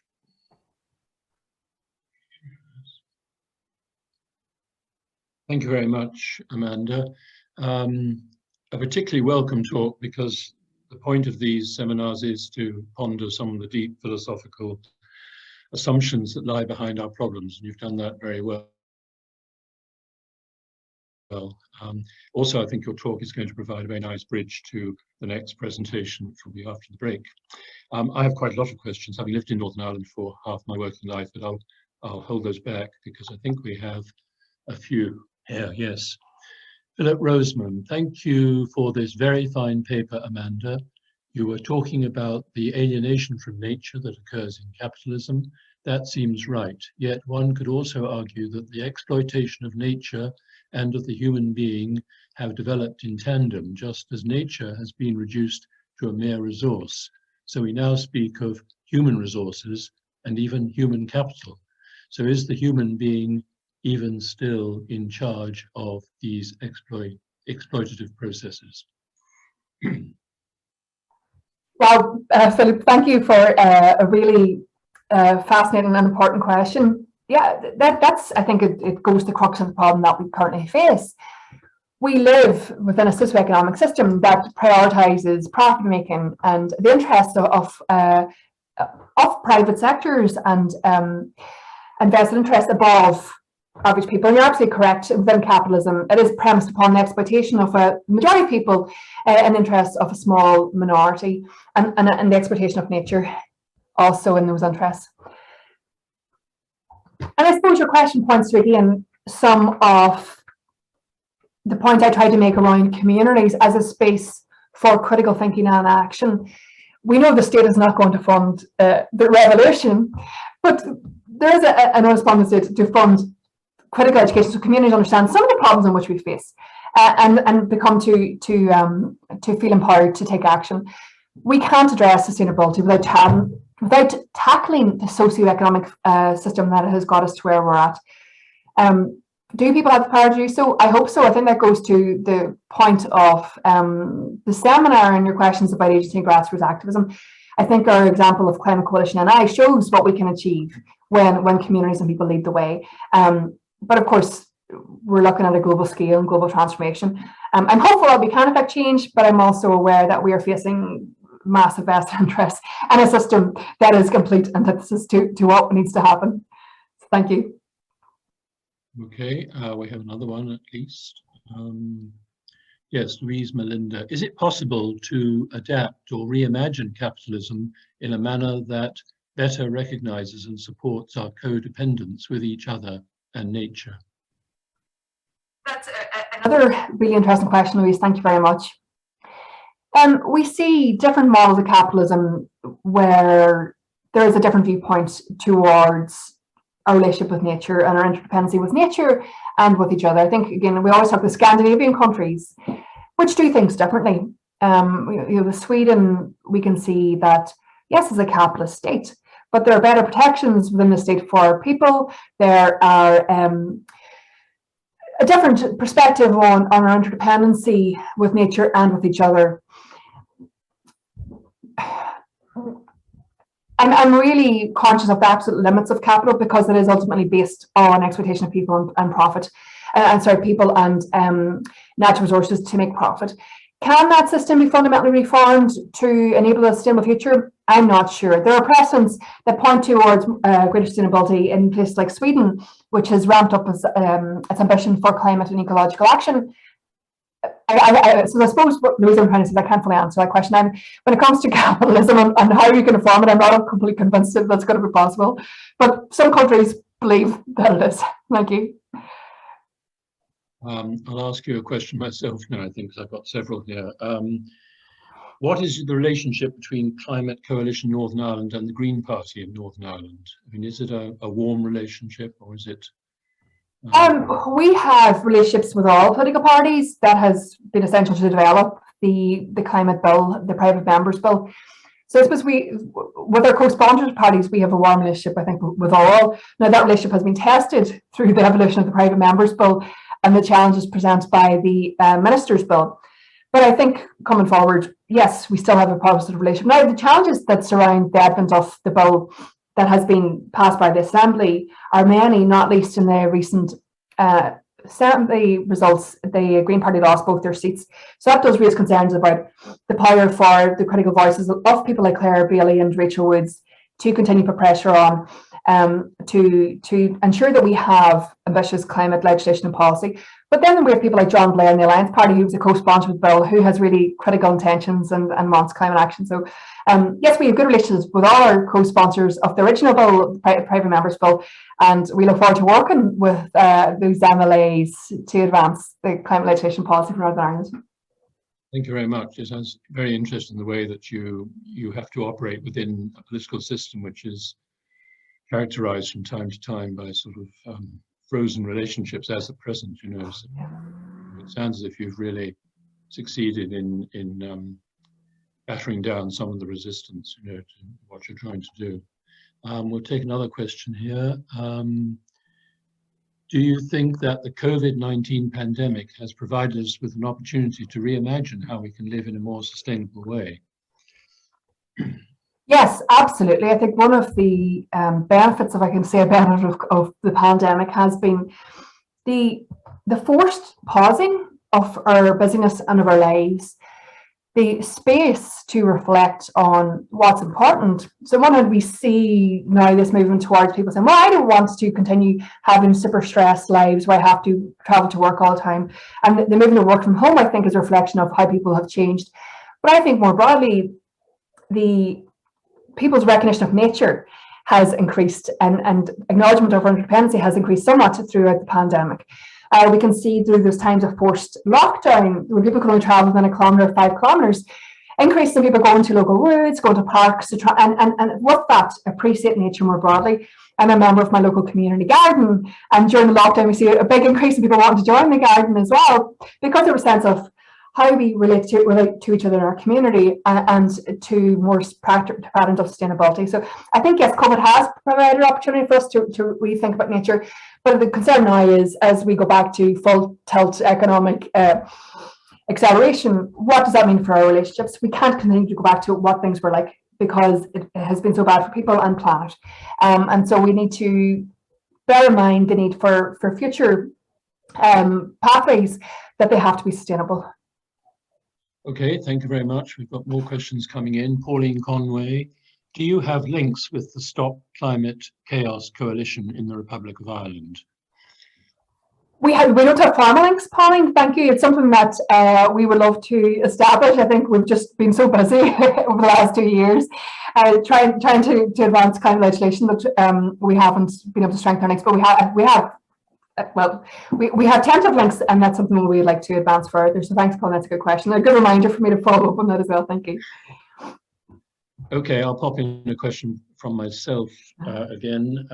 It's a bit off the subject of your talk, but you mentioned the fact that you are working with Belfast City Council to make it a net zero carbon future. Can you say a little more about, well, what are the targets? What is the processes? Is the relationship entirely happy between you and the City Council? What are the obstacles to what you're trying to achieve? Just some of the things. Thanks, Edward. Really important questions and big questions. I think what we're doing in Belfast is really exciting. So as part of the UK-wide Place-Based Climate Action Network, there's an onus on working with local authorities and working in partnership to translate climate policy into action on the ground with communities. So through PCAN, the Place-Based Climate Action Network, we've seen the establishment of climate commissions in Leeds, and Leeds was the first climate commission on these islands, climate commissions in Edinburgh and Belfast and all over the UK. So following the Leeds example, which is really positive, it was based on equal participation and ownership by the key actors. And so Belfast Climate Commission is co-chaired by Belfast City Council and by Queen's University Belfast. So my colleague, Professor John Barry, is co-chair of the commission, and we work very closely with the resilience team and climate action team in Belfast City Council. And I can also say to date, Edward, it's been a very positive relationship. You know, our city colleagues are cognizant of the fact that we need to collaborate. We need action at different levels of society, and the city has been really innovative in the approach that it's taken to understand and the issues that we face and solutions that we have. So to give you a sense of some of the innovation within the Climate Commission, our commission encompasses a range of climate commissioners who span public, private and third sector actors. So the two chairs are Debbie Caldwell from Belfast City Council and John from Queen's. Our commissioners have people from large industry, from business, from finance, from organisations like Belfast Harbour, and also environmental NGOs like Northern Ireland Environment Link. So we have this commission which sets the agenda for research and action and policy responses to help Belfast reduce its climate emissions, or its greenhouse gas emissions, and take action. And then we have a range of working groups that take action on the ground. So I set up and chair the Community Climate Action Working Group, which is one of the Commission's 4 working groups. We also have a youth working group Business and Finance Working Group, and Just Transition. So these working groups provide action and lenses for participation with a wide range of stakeholders. So we have about 40 organisations involved with the Commission that include over about 60 people, and we've undertaken different activities throughout Belfast. So one of our key piece of work was developing a carbon roadmap for Belfast to understand where the main source of emissions are, then to use that as a basis for policy solutions and action across 3 levels. So similar to what Marie was saying in the analysis of emissions in the North, in the Republic, we see that energy efficiency and emissions are really problematic at 3 levels. So domestic emissions are one of the key sources of emissions in the city, also problems around private transport and so on. So the city is conscious of this and then is looking at collective solutions to that, such as potential house retrofitting, renewable energy generated by communities. Translink is a member, the public transport authority is a member of the Commission as well, looking at how we can increase public transport, particularly. Translink has been leading the way. It brought 100 hydrogen buses onto its fleet there recently as well. So it's a really innovative, evolving space and involves really good relationships and positive buy-in from a wide range of stakeholders. And I think it's a great precedent for other parts of our islands as well. Okay, thank you very much. Just a quick final question from Johnny, because you won't be here. I know you have to leave early. Johnny says, is there a framework? I don't know whether you'll be able to deal with this in 3 minutes. Is there a framework within which community can become more central to the climate response? I think we have to create a framework, Johnny. I think in current practice, current policy, current planning, it's about excluding communities. We can see that through planning processes where community voices aren't heard and valued. So what we need is a groundswell of communities, and that's why I talked about community, a community of communities. We need different types of communities, different types of analysis, different people coming together and saying, what would create the framework necessary to enable bottom-up responses? We can't rely on policy and top-down approaches. That's going to alienate people further. It's going to hamper our transition. So a framework for community participation has to come from us who work on the ground. It also has to come alongside the top-down approaches that Marie has talked about. And it requires mass investment in community participation. It requires changed planning, legislation and policies. We can no longer exclude people from decisions that affect their lives. So we talk about wind power. I'm from Donegal, you can probably tell from the accents. You know, we see here contradictions in renewable energy. We see wind farms imposed upon people without their input. Now, if we compare that with, for example, the Drumlin Wind Energy Cooperative in Northern Ireland, that was created by the community for the community. So the community set up the co-op. They benefit socially and financially from the wind energy. And that's very different to here in Donegal, where it's mostly run by large corporations. They might put some money back in through funds, but communities are excluded from that. So that requires change of policy and planning and ultimately thinking. We need to think differently. We need different models for how we move forward. And thank you for allowing me to discuss some of these today. Thank you very much. And we're just running out of time. And I'd like to thank you, Amanda, very much. And I know, although you have to go early, the ideas that you've given us in the last half an hour will resonate during the morning. I know we'll be coming back to many of the themes that you've raised. So thank you very much for taking the time, and good luck in the future with all your activities. Thank you very much, Edward. So we'll have a break now for 15 minutes, and we'll come back at about 11:30. Thanks very much. Welcome back to the panel entitled Sustainability, and we've had 2 speakers, and we're now moving on to the 3rd speaker of the morning, who is Professor Paddy Kirby. Paddy Kirby is Emeritus Professor at the University of Limerick. Previously, he was at the School of Law and Government at DCU. Among his recent publications are Towards a Second Republic, Irish Politics After the Celtic Tiger, and Celtic Tiger in Collapse, Explaining the Weaknesses of the Irish Model in 2010. He has been centrally involved in the establishment and development of Ireland's first eco-village at Cloughjordan in County Tipperary. And his talk is entitled Living Lightly on Our Planet, Challenges for Ireland. So over to you, Paddy. Thank you, Eddie. Let me just stick up my PowerPoint and we'll get going. I hope everybody can see that. Good morning, everybody, and welcome. I thought I'd start off by asking, what does this very contradictory term, sustainability, mean in practice? I think of all the terms we're using to discuss the current crisis, planetary emergency, as we sometimes call it, the term sustainability is the one that's most problematic. So I went back to the original Latin root of the English term, sustinere, which comes apparently from sub tenere, to hold from below, which I found interesting. So it is something that comes from the bottom up, and it's translated in English as to maintain, to endure, or to restrain. Each of those words have somewhat of a different meaning. I then turned to Irish, which I think is far more revealing of the real meaning of sustainability. Of course, in Irish, we talk about in bhartanacht or in bhuanacht, ruddy a leanhig eraig. And as it happens, I was interviewing the filmmaker and author Manachan McGann recently, as Gaeilge, and he gave what to me is the best definition I've come across in a long time of sustainability. Marach toil is slí atá seasavach, sláinseoil agus a bhfuil leanúnachas leis. And that, I think, takes us to the heart of what real sustainability is about.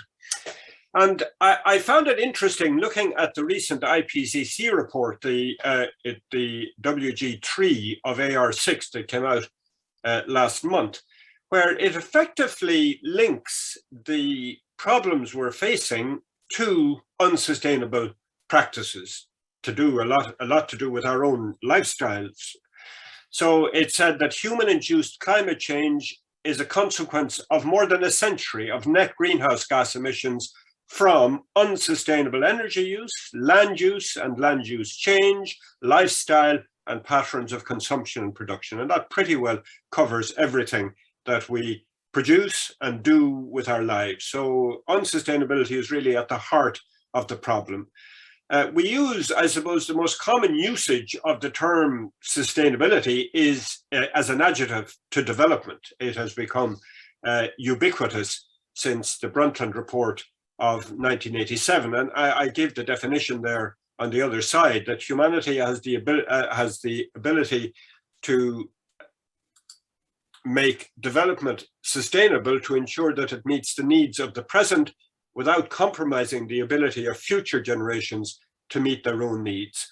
But a far better description, not a definition, but a far better description, it seems to me, is the one given by David Attenborough in his wonderful book, A Life on Our Planet. And this is, to me, a description of what sustainability would be were we to practice it. He said, I had a vision of how all human beings had once lived in small groups that found all they needed in the natural world around them. The resources they relied upon were self-renewing. They produced little or no waste. They lived sustainably in balance with their environment in a way that could continue effectively forever. So if we want to dream of Ireland in 2030 or in 2050 or 2100 that finally reaches some level of sustainability, it would need to be described in that sort of a way. It seems to me that that's the demanding and real meaning of the term sustainability. And therefore, to counterpose the definition of sustainable development from the Brundtland Report, which is the most commonly used one, I take 5 axioms from the Post-Carbon Institute. And all of these 5 really have to do with the use of resources, natural resources, and the extent to which we are both depleting them and the extent to which we are poisoning the atmosphere through our use of them. And that real sustainability will mean that we continue to reduce their use and to reduce the emissions from them, which are poisoning the atmosphere. And we're very, very far from doing that, certainly in Ireland, and I think throughout the world. So I turn then to the latest IPCC report from last month, which does very interestingly talk about shifting development pathways towards sustainability. This seems to me to involved a veiled critique of the term sustainable development, because it's implying that the forms of development we have now aren't sustainable and we need to shift them. So I list out some of the elements that it seems to me that we would need to put at the center of both our policy making and of our practice as citizenships, as Mary spoke about earlier this morning, if we're really to reach a sustainable Ireland. So eradicating extreme poverty, equitable sharing of benefits and burdens of mitigation, addressing inequality and many forms of status consumption. Interesting, I found that very interesting. Shifting to balanced, sustainable, healthy diets, reducing food loss and waste. That is, I suppose, on the horizon, but resisted by many. Then broader sectoral policies, policies that induce lifestyle or behavior changes, and financial regulation. Found it interesting that they put that in, and that's come up in our discussion already this morning. Sufficiency policies are a set of measures and daily practices that avoid demand for energy, materials, land, and water. And Marie spoke about some of those dynamics this morning, avoiding demand, reducing our demand, while delivering human well-being for all within planetary boundaries. And that's very, very important. And I'm going to return to that in a moment. The planetary boundaries that are the ultimate limit on what we can do. Then there's a point about emissions reductions due to improvements in energy intensity of GDP. Now, this has to do with the fact that we can reduce emissions due to economic growth to a certain amount, but we can't reduce them to the amount necessary in order to be able to reduce, to reach low carbon. So in other words, the IPCC is telling us that we have a real problem with economic growth as a driver of emissions. And then the final point I'd throw in is about individuals' agency. And this touches very much on what Amanda was talking about, that this is central as social change agents and narrators of meaning. These bottom-up socio-cultural forces catalyze a supportive policy environment which enables change. So this is drawing attention to the fact that it takes more than government policy. It takes action at all sorts of levels. So is Ireland moving to a strong or a weak version of sustainability is the question I'm asking.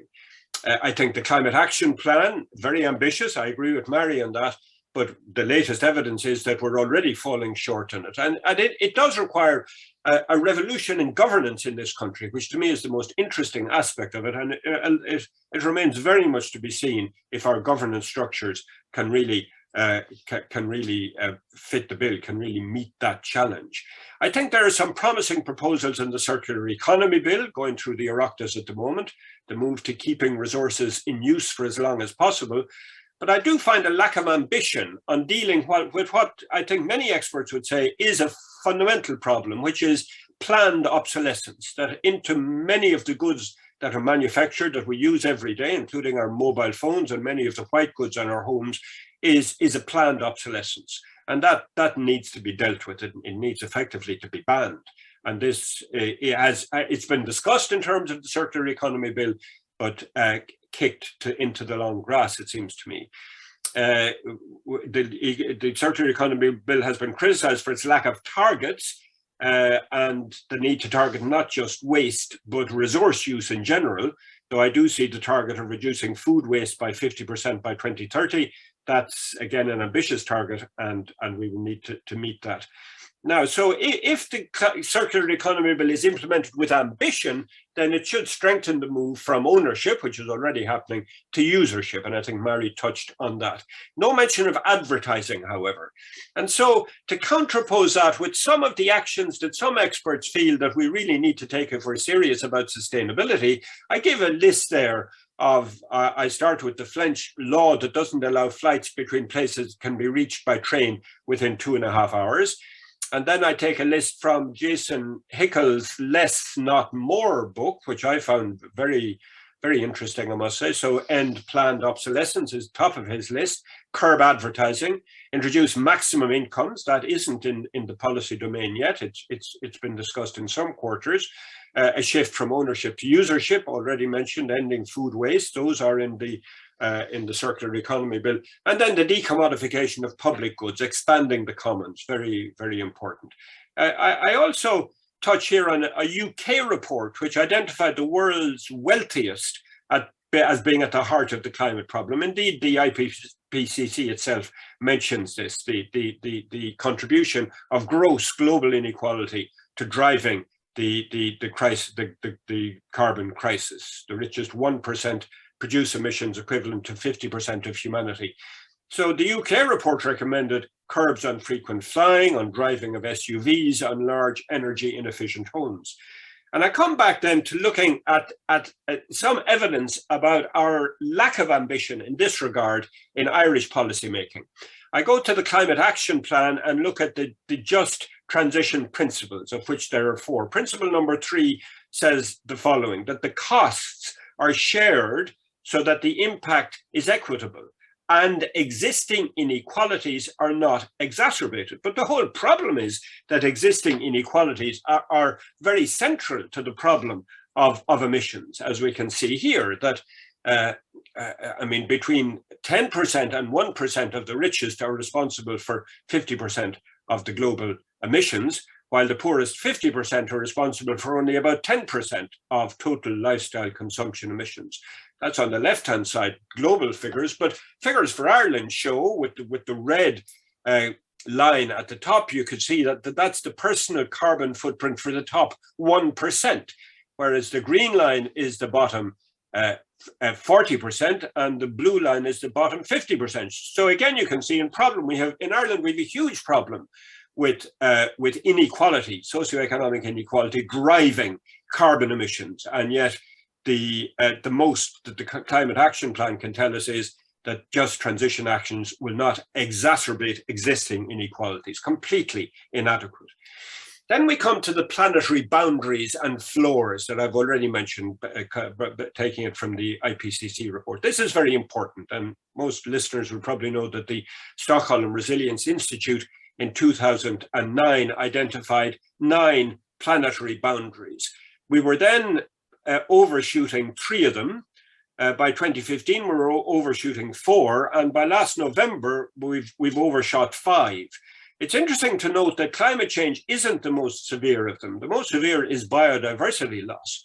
Then we have land conversion. We have nitrogen and phosphorus loading, which of course itself poses grave questions about the way in which we're growing food, the form of agriculture that we have.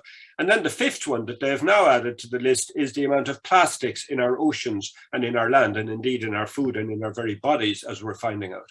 So those are the planetary boundaries that we need very urgently to move back within, because we're in overshoot, very serious overshoot.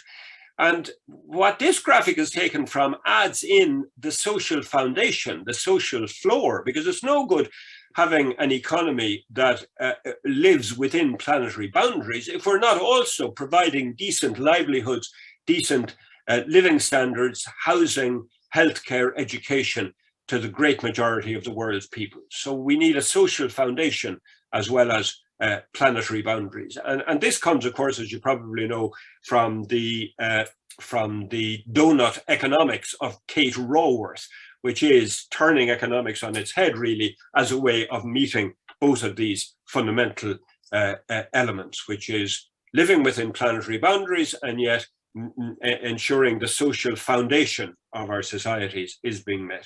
Again, I fear to say that in Ireland, we're very far from really taking the necessary actions to address both of these. Now, I think this poses a question, as Amanda posed the question, about the very model of development that we're following. It's interesting to note that our Climate Action Bill is labeled, the official title is Climate Action and Low Carbon Development. It's now an act, of course, not a bill. And yet there's no reference in the whole of the text to what is meant by low carbon development.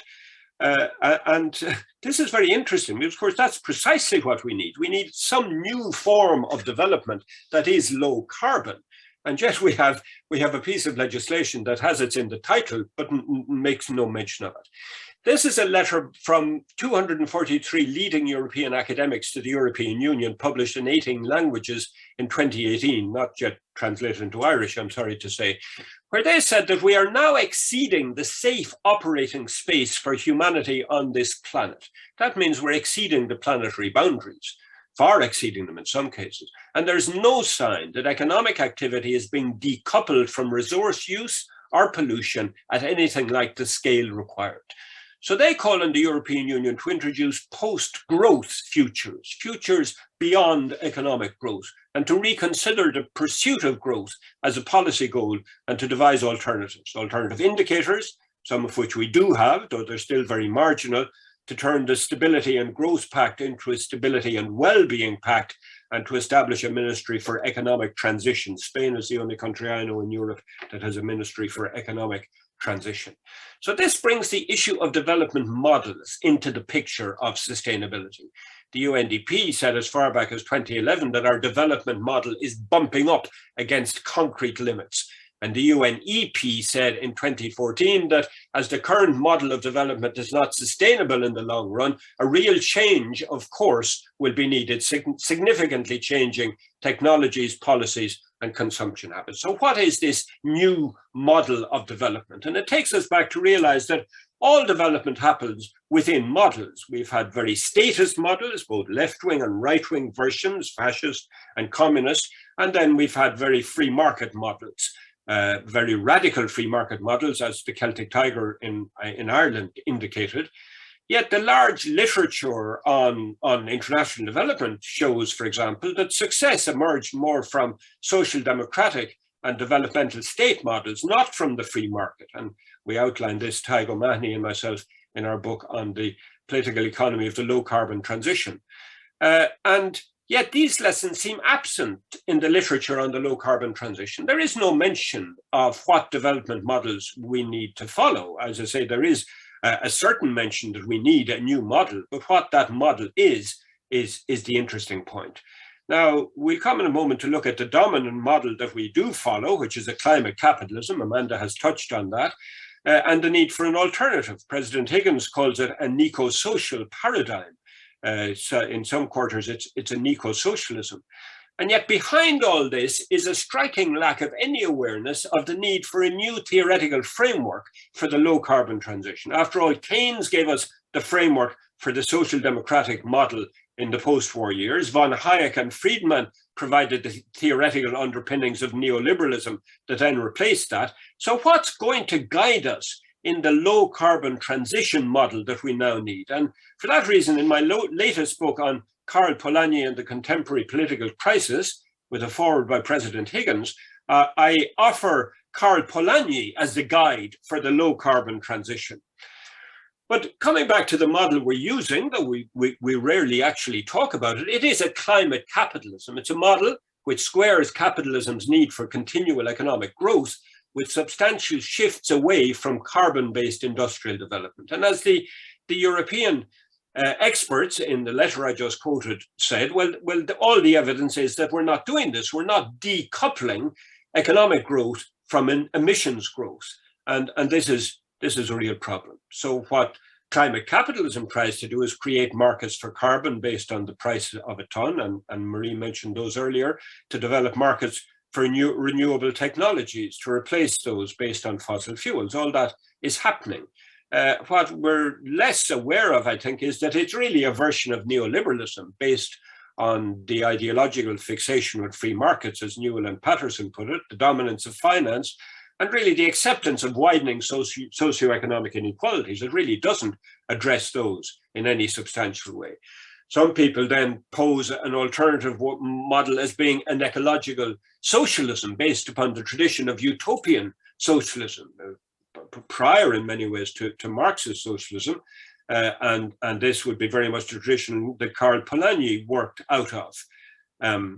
So workers' control of the workplace, for example, a cooperative economy, communal ownership of land and housing. Again, this takes the issue of decommodification as being central. The gift economy, very interesting book by Mark Boyle, who lives close to us here in Cloughjordan, on the moneyless man living without money for a year. And as remarked to Mark, this was very Polanyian in its inspiration. What a wonderful book, The Moneyless Man, and you should read it. The localization of production and distribution, issues like permaculture as the guiding principle for the way we develop our land, and forms of democratic and deliberative decision-making. I mean, that is fleshing out an alternative. Christian Felber, the Austrian economist, in his book on the economy of the common good, talks about putting the economy under citizens' control. So that's moving democracy into the sphere of the economy and designing a demarketized and a degrowth economy through citizens' deliberation. So these ideas are out there. Unfortunately, they're very much on the margin of policymaking and of political decision-making, but it does seem to me that they have to be taken very, very seriously if we're to take seriously the challenge of sustainability. And then we move into the bottom-up forces that the IPCC talks about. And as already been mentioned, I live and work in Cloughjordan Eco-Village, where I'm in charge of education. And this is a recognition, I think, that we desperately need a lot of experimentation from below. And Amanda has already shown the way that communities can offer lessons about how to make the necessary changes. And this is very important, the role of local communities and empowering local communities to model different forms of living together, drawing on the traditions of the commons and on the decommodified forms of organizing society, which it seems to me is what we try to do here in Cloughjordan Eco-Village. And this brings us to a wider embracing of the community of nature and of our ancestors. It seems to me very interesting that the IPCC reports are urging a return to indigenous worldviews. And I'm at the moment writing a book on this as Gaeilge, because I'm asking, what does this mean for our Gaelic culture, the rediscovery of a nature-based worldview? Michael Cronin, in his wonderful book on Gaeilge agus an Ecolíocht, a bilingual book, also half of it is in English, though the text is slightly different in both languages, opens this issue up in a very rich way. We in the Eco-Village also try to do it. Here's just a street name. All our street names are only in Irish, for example. All of this is a way back into the wisdom that we can get from 2,000 years of people living on this island, speaking Irish, writing in Irish, storytelling in Irish, which gets us back to know our tíorgrach, our place names, in a rich way that we don't know if we put them into bastardized forms of English as they are. Liam McCoyle, one of our leading novelists, of course, in Irish, has a wonderful essay, Ska Acela Avaran na Focal, that we speak a language unable to conceive of the self-sufficient individual. It can only conceive of the individual in terms of the pobble, of the community. And that is so different to modern European languages and is a rich resource to get us back into a whole new understanding of the relationship of individual and society. As Michael talks about in his book, we need to move from a culture of possession to a culture of dwelling. And it's language that opens us up to that. Language, not through translation. Translation, as the Italians say, is betrayal. It's language getting back into the richness of the language. And that, I think, is what we need to touch the heart, as Mary spoke about earlier, to open up the imagination, as Amanda spoke about. So the new community model, community-based development model, is emerging, it seems to me. And it's a model that places the economy within society, at the service of society, and places both within the carrying capacity of the biosphere. That is sustainability. And I think we need to put that in the context of the fact that it's a free market system that has landed us largely in the crisis that we're in.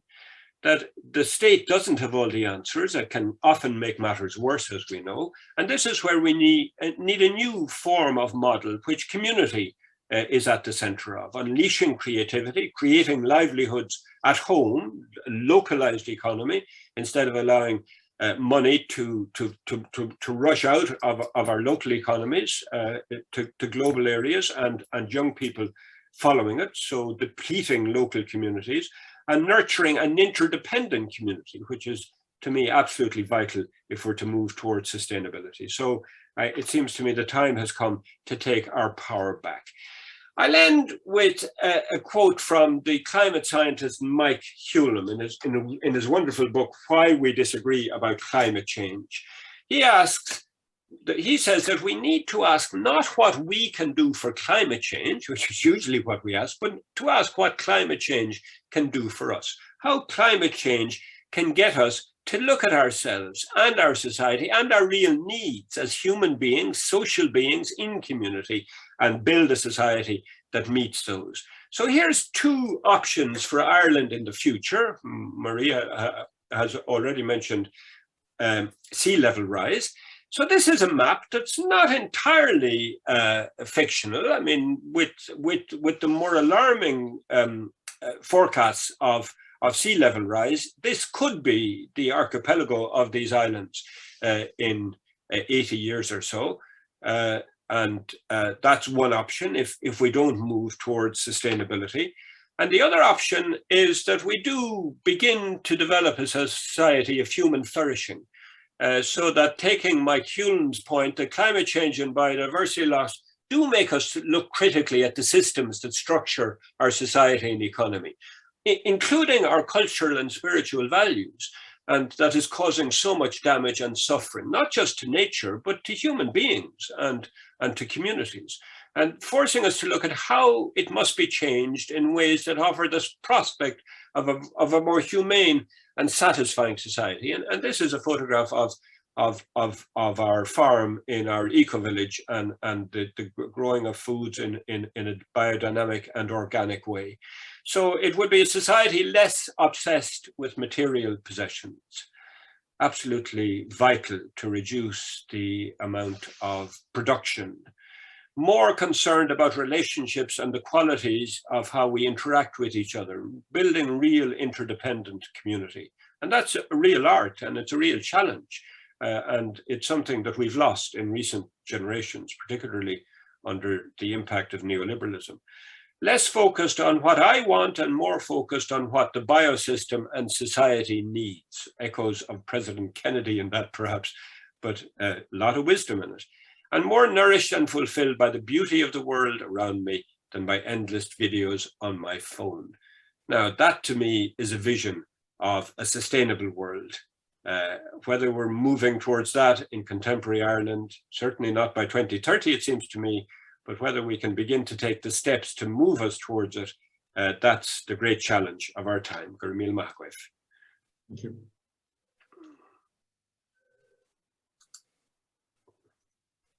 Thank you very much, Peder. You've raised a lot of interesting points, some of which overlap very nicely with Amanda's presentation.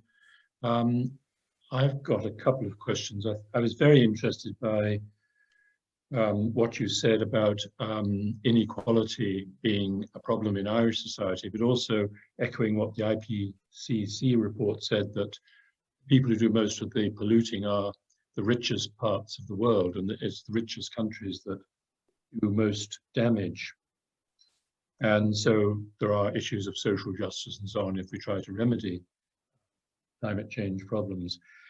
But you seem to be advocating something very radical, and that is that the political and social system in Ireland today is itself loaded against the kind of changes that you would like to see, or any of us would like to see. It's not just that people are setting their faces against the things that we ought to do, you know, like less wastage and so on and so forth. But it seems to be the political system in this country and the social system, the way it's structured, is almost an obstacle to climate change mitigation. And I know that this is something quite close to your own interest. You're not just interested in the environment and so on, but the actual political and social system that we live in Ireland. So my question is really, do you think, given the political and social system that we have in Ireland, which to me is closer to the American system than to the European social democratic systems, do you think the system itself is an obstacle to the changes that we need to make? In other words, can we move towards 2030 or 2050 if we can't change the political system itself? Yes, Eddie, the answer to that is yes, undoubtedly. I mean, it seems to me that it's ever more obvious that average people really are worried about climate change, particularly younger people, and try to do what they can. And yet they're constrained all the time by living within a system of incentives, a system of, beaming at them propaganda to consume 24/7, which, even though we might think it doesn't affect us, of course does affect us and molds our values. A system which has, over recent decades, lessened our ability to be able to live in an interdependent way as part of a community and to flourish there, and creates the illusion that we're self-sufficient individuals, and really what's important is the way in which we develop our own life career. I mean, I think that causes so much suffering for people. So it's the system, as good social scientists, we go back to a very fundamental distinction in the social sciences between structure and agency. And I feel this is more and more relevant, because it is the structure and the way in which our economy is structured. I don't want to put the focus primarily on the political system, because I think far more fundamentally is the structure of the economy and the way that drives society. That's why I go back to Karl Polanyi, because Karl Polanyi found the origin of the destructive wars and fascism of the first half of the 20th century in the way in which the society was made subservient to the self-regulating market at the time of the British Industrial Revolution. And that has become, in many ways, truer than ever now. And one of the absolutely remarkable things about Polanyi for his time was that, unlike virtually any other social scientist, he saw the destruction to nature that emerged from this. So it wasn't only destroying society, it was destroying nature. And that's why he's so contemporary, I think. He's such a good guide for this transition to a low carbon society. So he's my guide, and he talks about socialism. I think the word socialism is a very loaded word, as is the word capitalism. And we may need to move into other forms of articulating that alternative. And that's why President Higgins's eco-social paradigm, I think, is fruitful. But whatever term we put upon it, it does seem to me that we need to move into a system where, number one, growth isn't the driver. Economic growth is becoming increasingly identified as being the main source of the problem, which is greenhouse gas emissions. And even the IPCC now is recognizing that, which I find very, very interesting.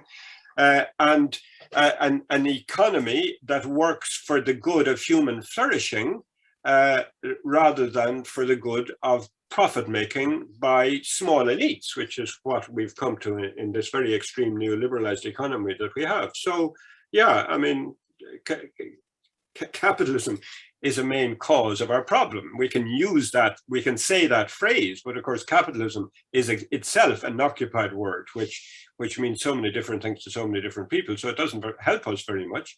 But getting behind that and getting behind the way in which our economy is structured and who it benefits and who it marginalizes is really, really important to do. And so much of our discourse about the low carbon transition or about biodiversity loss is a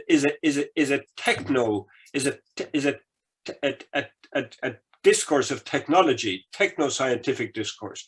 And what we urgently need is to make it a human discourse where we talk about real human lives and the destruction to people's lives, as well as to nature, and how we get back to live again in balance with nature. Really urgent. So yes, we need fundamental structural change. Thank you very much. Just find some questions here. From Philip Rosemann, Pada, for those among us who sadly don't know enough Irish, would you mind explaining the Irish definition of sustainability? Yes, many thanks.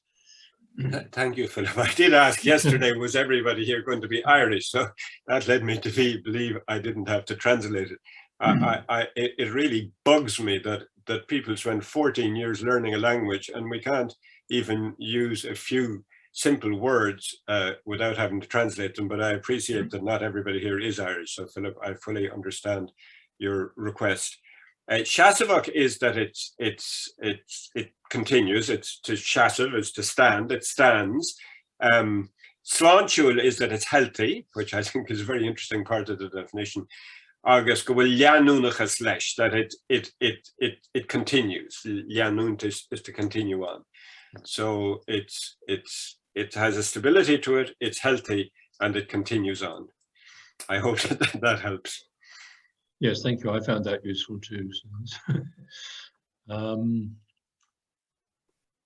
Louise Melinda, your presentation referred for a need for a revolution in governance in order to implement the Climate Action Plan. How can a return to an indigenous worldview inform this revolution?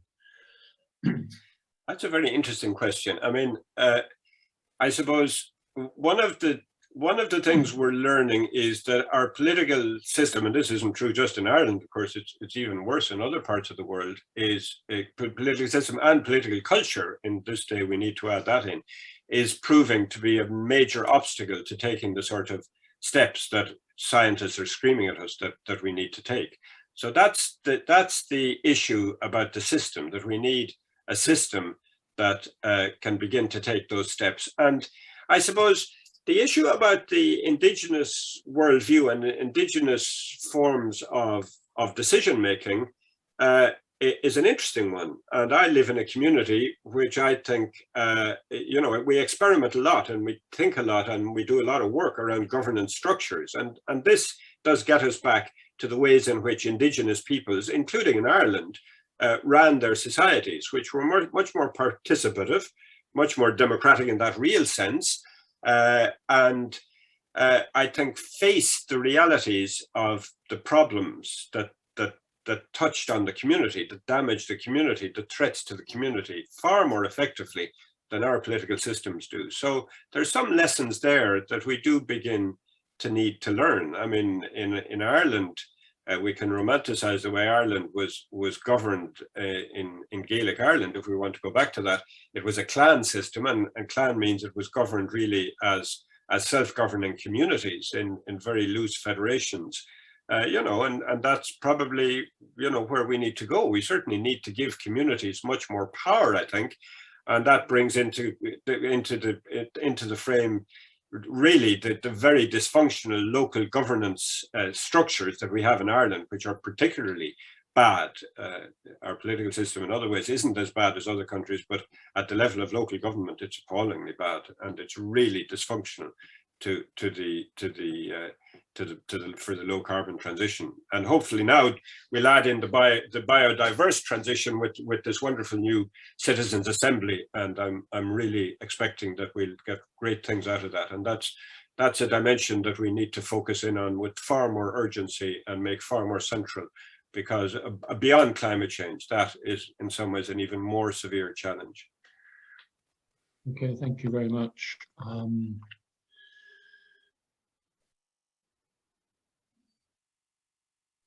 Can you please say more about why eradicating poverty and tackling inequalities is necessary to ensure sustainability?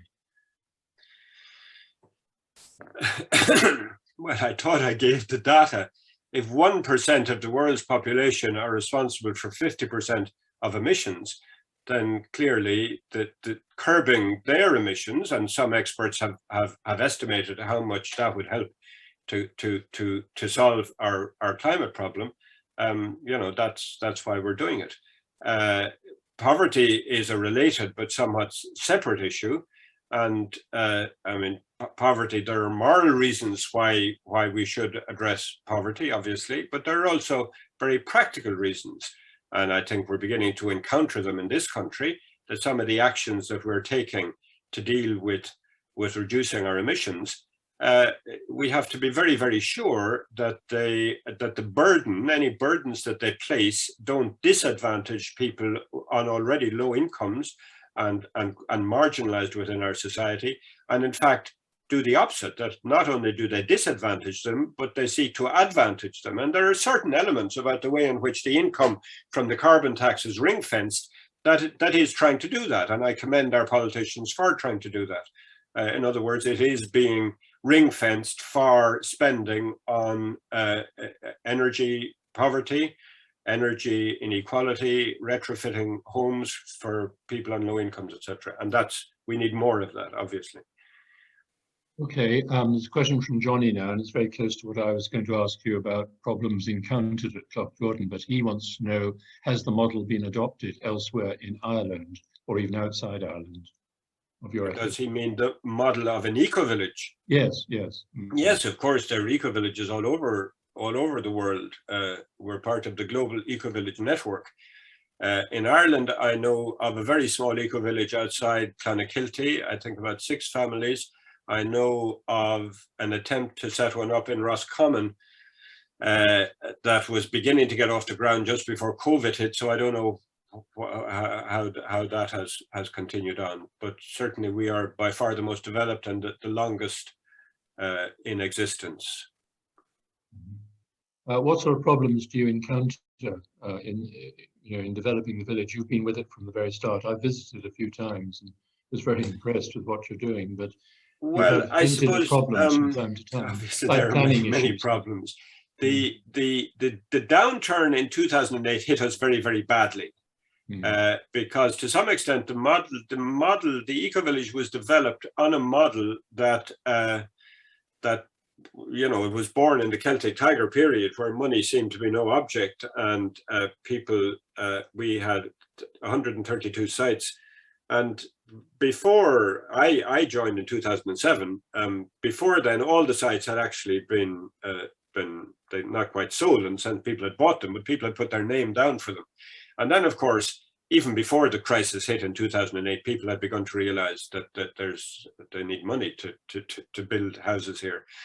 And we've found it difficult since the upturn in the economy to move into a new development phase, which we very much want to do. We have a lot of housing to build yet, and that really is due to the need. I mean, many Irish villages, in fact, it's not only Clough Jordan, face this, that a lot of housing was built during the Celtic Tiger period, but not the infrastructure, particularly the water treatment systems, to be able to manage the increase in pressure. And that's what Clough Jordan is into now, because there's the blanket ban on planning permission until the water treatment plant is upgraded. And at the moment, Irish Water tell us it'll be between 5 and 7 years before that can be done, because there's a long waiting list. So this isn't only a problem we're facing. And we in the Eco-Village, who are desperate now to develop more, and there's huge demand, of course, from people to develop, to move in. We have spent a lot of money and brought in a lot of experts since 2017 to try to find natural ways of treating our wastewater. And unfortunately, we haven't been able to satisfy Tipperary County Council that we can do it to the standard that they require.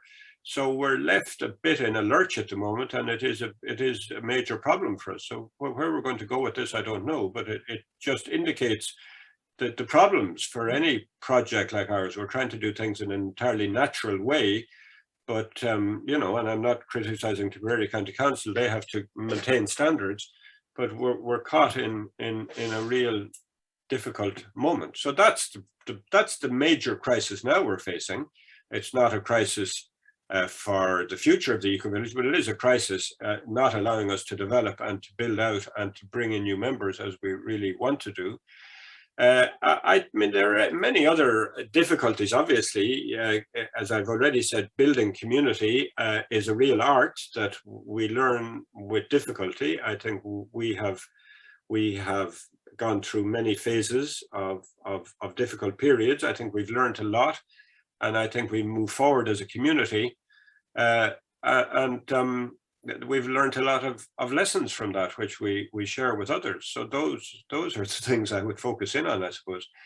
But yeah, I mean, it's a huge project, a very complex project, and one where there's constant learning going on. Okay, thank you very much, Peter. And we've run out of time again, but I know the ideas you brought up will be again touched on in the next presentation, which is Johnny Gogan.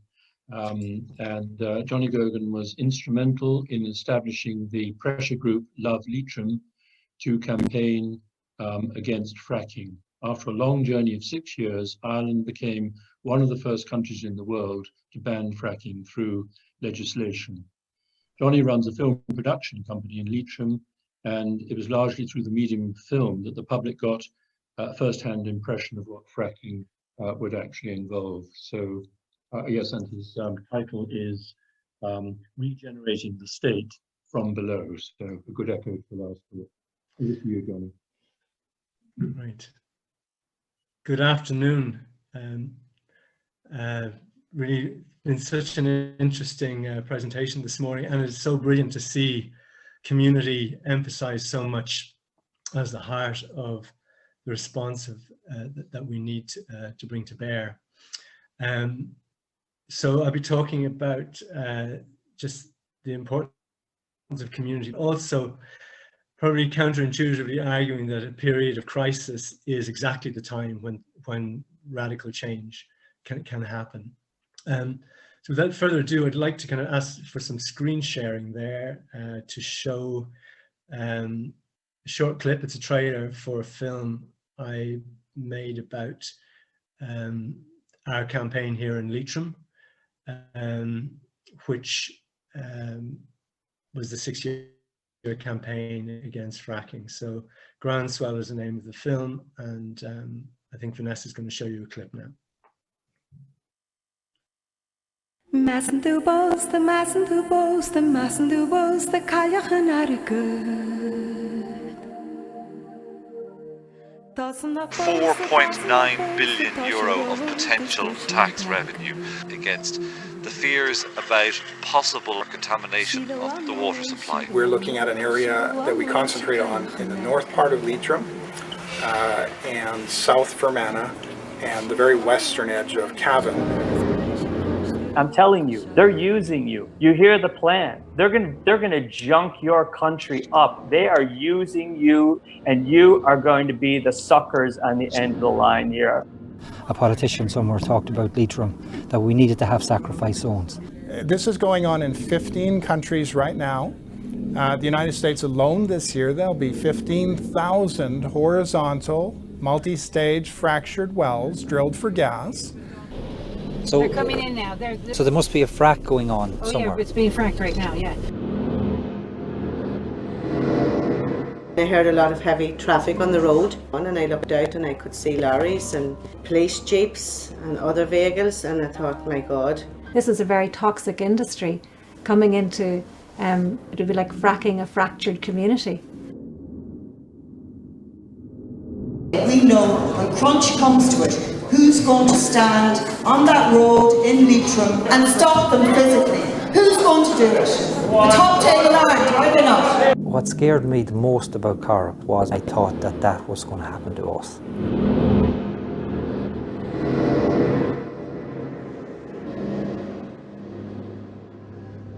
Thank you.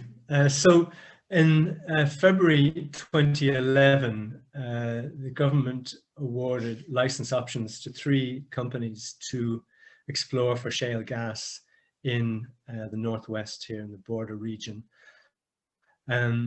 Chief among those companies was the gentleman you saw in the film there. It was a Calgary-based company called Tamboran. And even though their license was for largely desk research, within a couple of months, they'd articulated a plan for a project in a 100 square mile radius in South Fermanagh, North Leitrim and West Cavan, involving 3,000 gas wells, major industrialization of a landscape that is a very beautiful landscape, very rural landscape, and also a very underpopulated landscape. So as Edward referred to, we had to kind of get information out to the community about this, and fracking, multi-stage fracture, hydraulic fracturing, horizontal drilling was actually very new technology. There was very little knowledge, scientific knowledge about it, but we had this film Gasland, which had just been nominated for an Oscar, so it had a lot of credibility, and that we toured that film around and in Fermanagh and in Leitrim, West Cavan, and people, those screenings became the basis for the first meetings about fracking, and many groups emerged.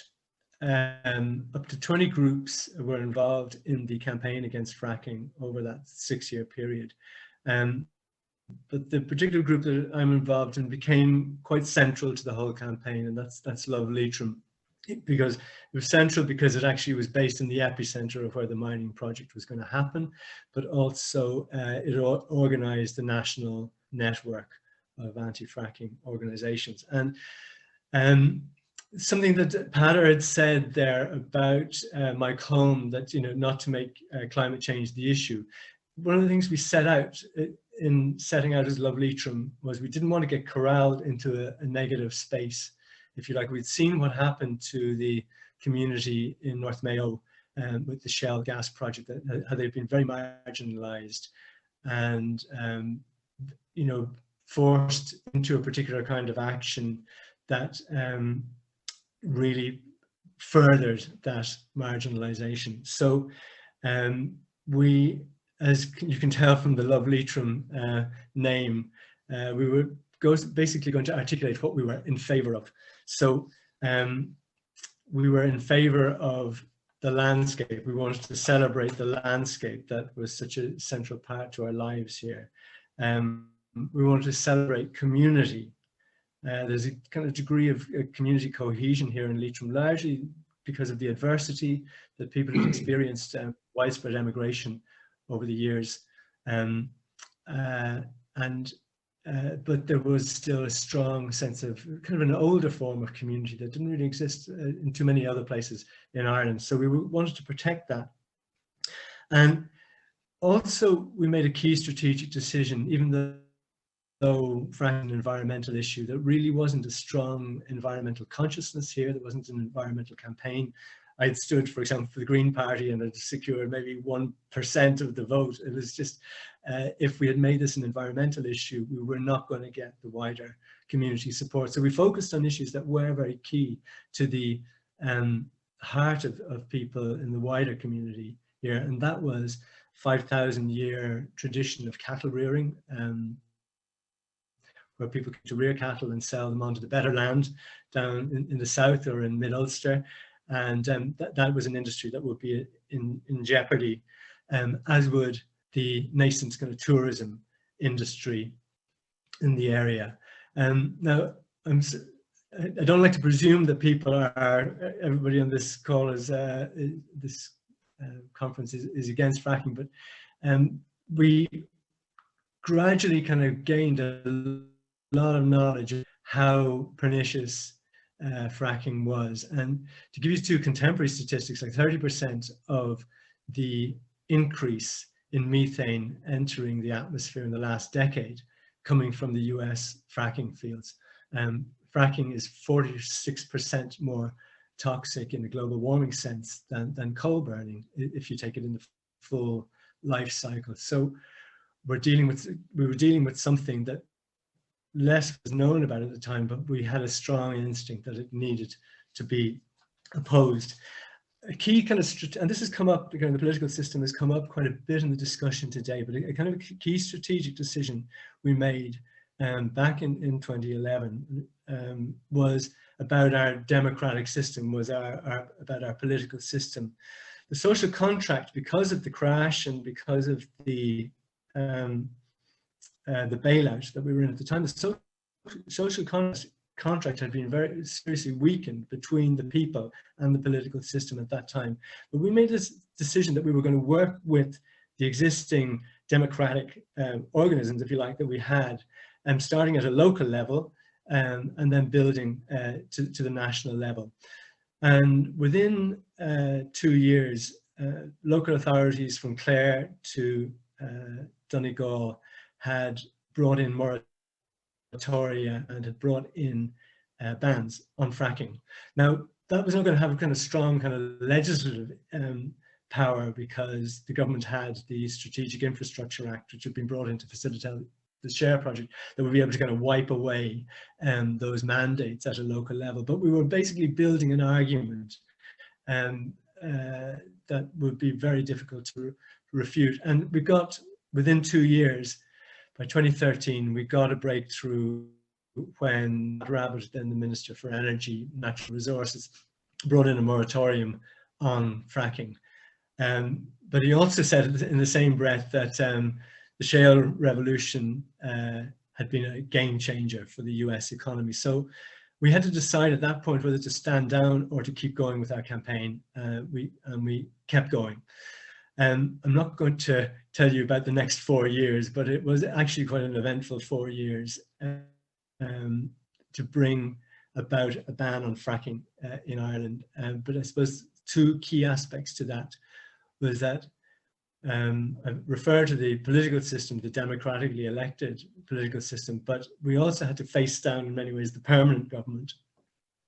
I think a lot of you will know that the permanent government would have been aware since the oil crisis in 1970s, in the late 1970s, that the world did have an issue with fossil fuels, both in terms of security and stability, but also emerging evidence about climate, even back then, even back to the Club of Rome in 1972, which I would have been aware of as a student in the late 1970s, and definitely the people in the permanent government were. But the permanent government was still facilitating well into the 2000s and well into this the past decade, the oil and gas industry, not just in Leitrim and the wider counties, our neighbouring counties with fracking, but also essentially there, the Petroleum Affairs Division, the Department of Energy, there to facilitate the oil and gas industry. And so we had to kind of really confront them with their behaviour in this issue, as we then did the EPA, who had been detailed by Pat Rabbitt to carry out a study into fracking, is the feasibility of fracking, and then turned around and gave the contract to a company who were members of the Marcellus Shale Coalition in Pennsylvania, CDM Smith, basically who were cheerleaders for the fracking industry. So this is the kind of degree of vigilance that we had to have as an organization, a completely voluntary, community-based organization. But the political system actually did come good, and particularly our spokesperson, Eddie Mitchell, was working on kind of legislative wording with Friends of the Earth, and ultimately a bill, private members bill, was floated in 2016 and was pulled out of the hat.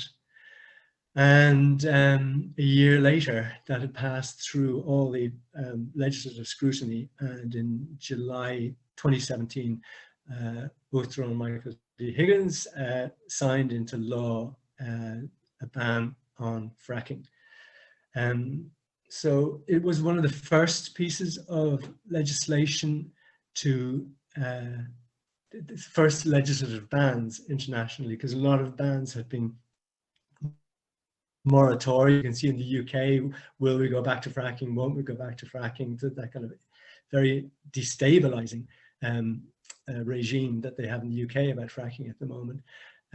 But our legislative ban was even stronger than, say, the executive orders that had been passed out, where I think it was in France that had been done by executive orders. So the key kind of inheritance of that piece of legislation is now in facing down the importation of liquid natural gas. And we were able to then campaign in the recent programme for government in 2020 to have a ban on the importation of frack gas made a central tenet of this current government.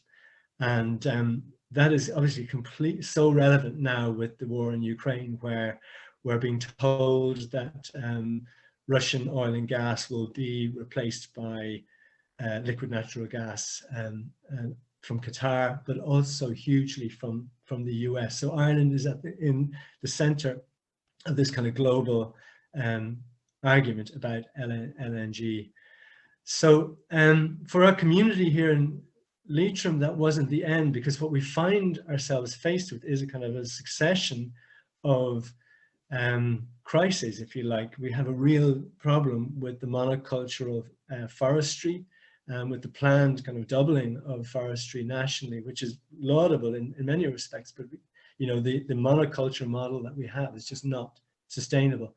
Secondly, we are a big wind producer here, particularly in North Leitrim, and yet we're looking at a further intensification or a concentration of wind energy here, and that's keeping us in crisis mode here, as is the recent decision of Eamon Ryan to license prospecting for gold, silver, and base metals. So we kind of feel that Eddie Mitchell refers to in the video that you saw at the opening there, of the notion of places like Leitrim being sacrifice zones, and we certainly still feel like that, and yet we're still able to get our head up, if you like, to use a footballing term, and look at the larger issues, the larger global issues, and we want to continue both to contribute to the local debate and to the national debate. Well, in terms of, Mary referred to the Community Benefit Fund in relation to renewable energy, and that's very much kind of a top-down response. The climate goals are not going to, the 2030 goals are not going to work unless we develop a stronger bottom-up approach. And Amanda's referred to this, Patter's referred to this. And we do need to find the framework in which communities can become more central to the solution, and not just feel kind of that they are the problem, if you like.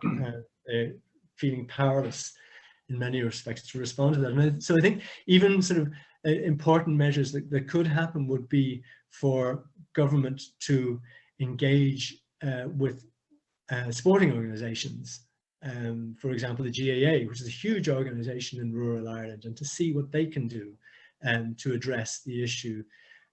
Similarly, our school communities, you know, if you look at like a city like Galway, 30% of rush hour traffic in the mornings is school travel, and that is just, you know, absolutely crazy. So we need schools, and obviously we need policymakers to work together to address that. And then we have other community networks that including the ICA and Macro Ferma, the IFA, that can really have a lot of influence and need to be brought on side. So I'd like to show just one more video, because a few years back, when we were trying to struggle with this issue of the energy transition, I was trying to find a way as a filmmaker to kind of demonstrate how we could do this. And if you could start to screen share, Vanessa, that would be great. When were we in such a greater crisis in this country than we were in 1923, when the country was destroyed by the War of Independence and Civil War? And yet we conceived and executed within 6 years one of the greatest infrastructural projects, but it was a project that also made Ireland 100% renewable. So it's about 3.5 minutes long, and then I'll just make some comments, small comments afterwards, and that should be it. So thanks, Vanessa, if you could play that now.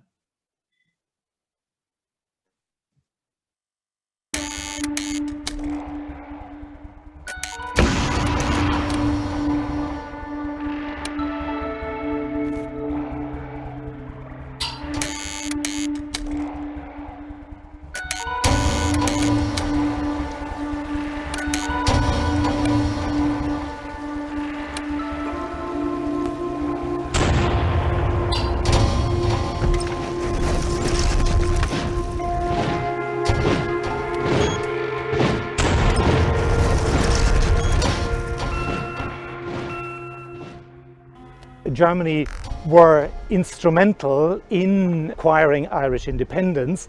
They supported the independence movement through sending weapons, our gallant allies in Europe. And these gallant allies in Europe were the Germans.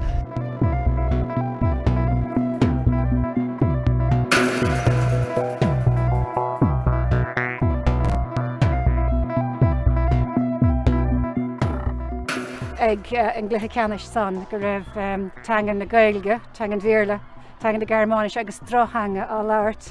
Around 1929, they say that there were about 500 Germans working here, mostly engineers and craftsmen. And there were also cartoons in the Irish newspapers about the Germans. The Germans were described as convex in shape, wearing horn-rimmed glasses, having blue eyes, except when they take part in labor disputes, that they had to be torn away from their machines to give the machinery a rest because they were working so hard.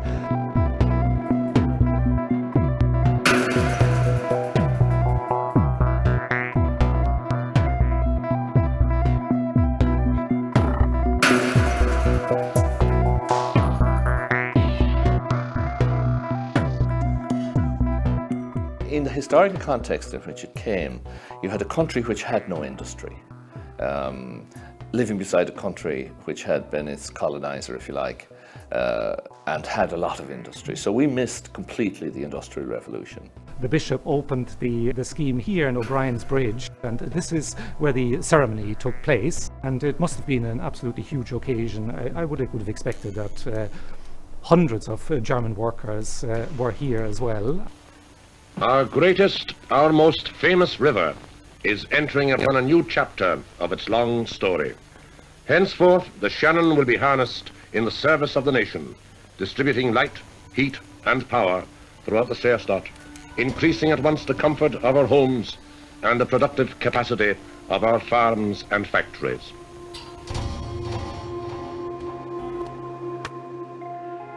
The bhí maith na fíocha debt forgiveness, agus sin rud anmhód as na Germanic. Well, we're here in the old control room of Ardnacrusha power station. It's closed now, it's decommissioned, and a new control room has been built in an adjacent building. But this is a very old historical building. You can see all the old dials, the various feeder stations that the station would have fed out on. And this would have been a hive of activity over the last 60, 70, 80 years since the station was commissioned.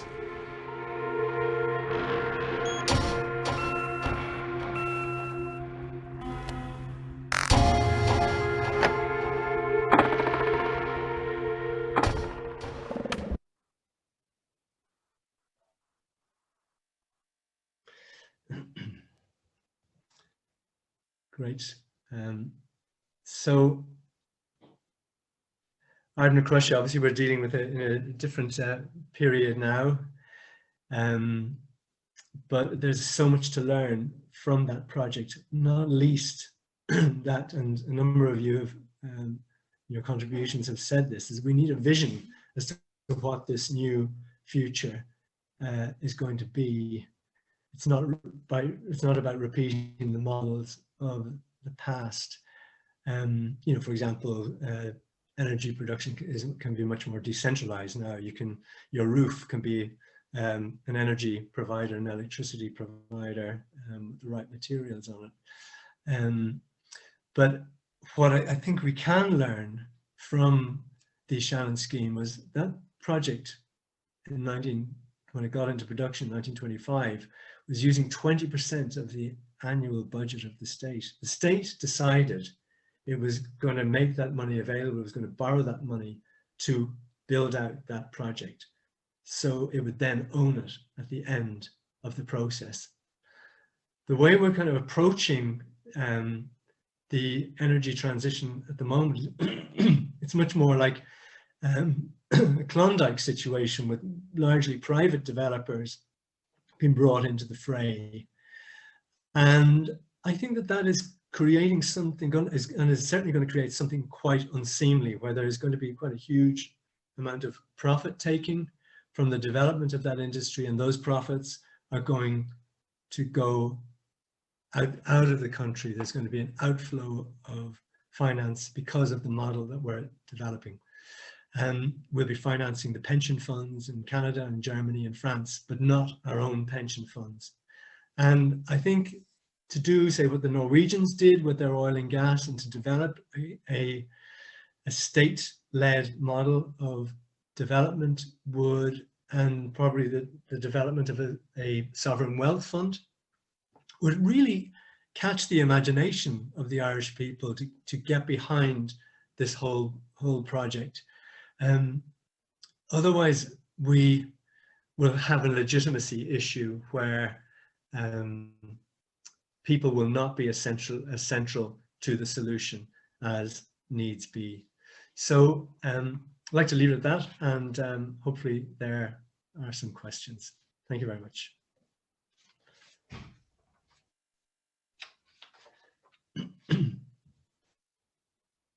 Thank you very much, Johnny. Can you hear me all right, please? Yeah, absolutely. Thank you very much indeed. That's very interesting. And again, it touched on themes that came up in some of the earlier presentations, not least Pada, who was just before you. I've just got a quick question, then I'll open it up to the Q&A. You mentioned this monoculture issue in Leitrim, the planting of trees. Was the point that it can be overdone? You're afraid of the landscape being spoilt by too much afforestation, is that what you're saying? And so it loses its natural ability. I mean, despite all the good things that forests bring to our climate and so on. You think well, I suppose, yeah, in terms of biodiversity, very little else lives in those monocultural spruce forests. Similarly, they're increasingly corporately owned, so they're not integrated into the local economy. So, for example, like one of the ecologists would say that we need to be looking at agroforestry, development of forestry that are biodiverse, but also in which the tradition of cattle rearing can also continue, and that is a model that we should be looking at, but also just the diversity of these woodlands. And there's a lot of pollution that results from them, the fertilizer, the runoff, and I would question how sustainable they are. Yeah. Okay, thank you. We've got some questions coming in now. Is there a danger that the policy emphasis on renewable energy and technological solutions actually works against serious engagement with the more challenging need to reduce production and consumption?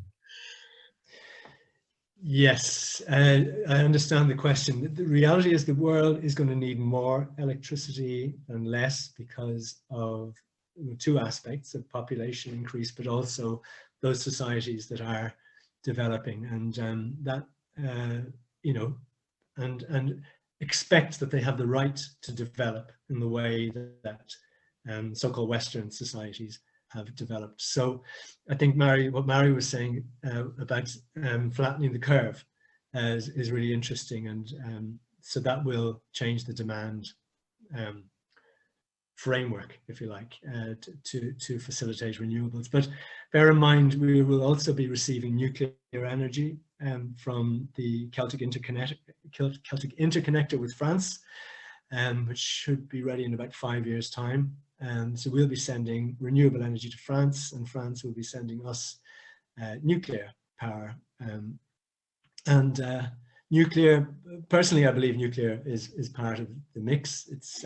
But that's obviously a debate that not everyone in the environmental movement agrees with, a position that people agree with, but would be my position. Yeah, I think that there's a great opportunity there in Ireland to become a net producer of electricity, and we should take that opportunity, but we should redistribute the gains from that. Thanks very much. We're going to get another question here. How do you sustain community resilience and resistance when faced by a succession of crises? Yeah, one of the things I didn't, I kind of missed out in was what is required. You obviously require consciousness, a degree of awareness among a significant number of people, and you need leadership. And there's it's a very mixed community here, as most rural Irish communities are now. It's kind of you've got all sorts of people here who've grown up here, and maybe in Leitrim people had emigrated and they come back, and there's a kind of a fluidity and a kind of diversity to the community. So we didn't feel like beleaguered. And we had a lot of know-how. We had people with scientific know-how as well who were able to contribute to our own learning on the issue and our own empowerment. The artists took their role in creating kind of visual culture around the issue. So yeah, very difficult to sustain. I think, you know, it came down in our own organization. I suppose we were kind of 5, 10, 15 people consistently involved. That's it. Personally, I kind of dropped out for about 18 months in that 6-year period, and other people were able to come and go, but there were some people who were there all the time, and fair play to them. Okay, thank you. You mentioned that Leitrim has an older form of community. Can you say more about this? And in particular, does it connect with Peda's call to think more about an indigenous worldview? Yes, but Leitrim had been deeply affected, particularly North Leitrim, by the border being closed for 30 years. So it was a very contained community, and which had really been threatened almost with extinction, because emigration had continued here. When it had stopped in Ireland around 1961, it continued here for the population continued to drop here for another 40 years, only plateauing in the early 2000s. So people were very resilient, and they had decided we have to pull together to survive. And there was fantastic kind of community development initiatives. For example, the Glen Centre in Manorhamilton. And Manorhamilton exists at the epicenter of 5 glens. So it was a kind of strategic town where that community was able to kind of coalesce, including our own Love Leitrim group. So yeah, it was kind of in adversity, people pulled together here and created something quite special. Thank you. Can you say more about why you made the movie Groundswell? Yeah, so I hadn't actually planned to make a film during the whole campaign. I was, you know, more or less focused as an activist in that period. And when I was able to reflect on it back in 2019, 2020, thought, well, there was some very unique aspects of it to the campaign, particularly that approach to kind of this notion of positive campaigning, not making the issue central, making the community central, making our dreams for the future central, and how effective that was. How we built the alliance with the political system, or remade that alliance, if you like, which we all tend to take for granted, but also tend to be very disappointed with, that the political system doesn't deliver for us. And so it was those aspects of just the originality that might be of interest to other communities. And also it was a kind of an archiving exercise. So yeah, that was the motivation. Okay, thank you very much. I've just got one small question. You mentioned a license having been granted for gold and silver mining by the current minister. Is that a real threat, and how extensive would the damage be to the countryside in Leitrim if it goes ahead? Yeah, well, it's one of the spin-offs of the peace process. If you think that a month after the Good Friday Agreement, a gold mine in Tyrone got its first license because the use of explosives was a very controversial issue in mining in the border counties during the Troubles. So very shortly then, after the Good Friday Agreement, there was the TELUS report, which essentially was the gathering of massive amounts of geological information in the border counties. And that information has now been made available to investors, to mining companies, to prospect for base metals, gold and silver in the border counties. It's just been handed over by the state. And it's become a real nuisance, the amount of applications for prospecting license from Inishowen right down the border into Leitrim, across into Monaghan.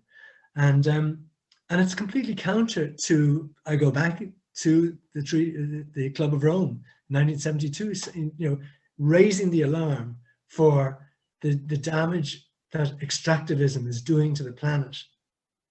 And here we are, 50 years later, and trying to bring this on.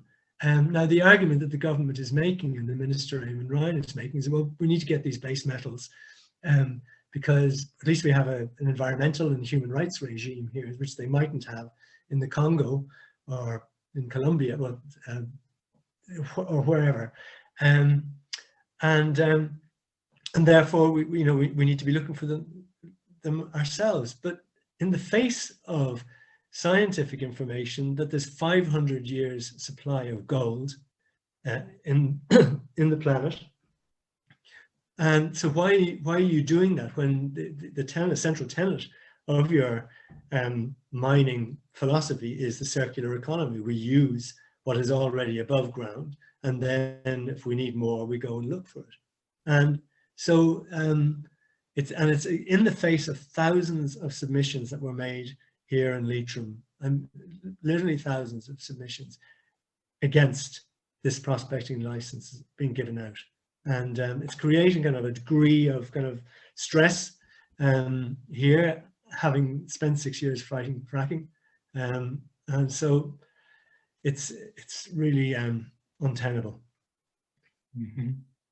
Do you think that Leitrim is sort of being picked on because it's an underpopulated county? Do you think the politicians feel, I mean, I realize that obviously, you know, you have the minerals, you have the gas, etc., under the ground, but do you think they tend to pick on counties that are underpopulated and therefore politically more vulnerable? Do you think there's anything in that? Yeah, well, I think the state and the companies didn't realize what a strong community it was, because to look at it from the outside, it looks like there's nobody here. I mean, it's 10,000 people in North Leitrim stretched across a big kind of geographical area. It's one of the least populated areas in Europe.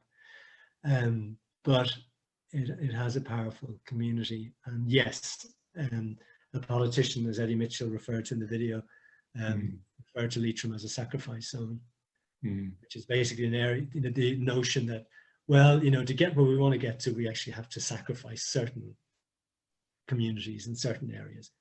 Yes, I would say so. Yes, and I think it sounds as if adversity, in fact, has strengthened the resistance to these outside. Yes, definitely, and we need to bring that sense of adversity onto a national level in dealing with the larger issues that we're talking about today. You know, because you're talking multinational corporations here. Yes.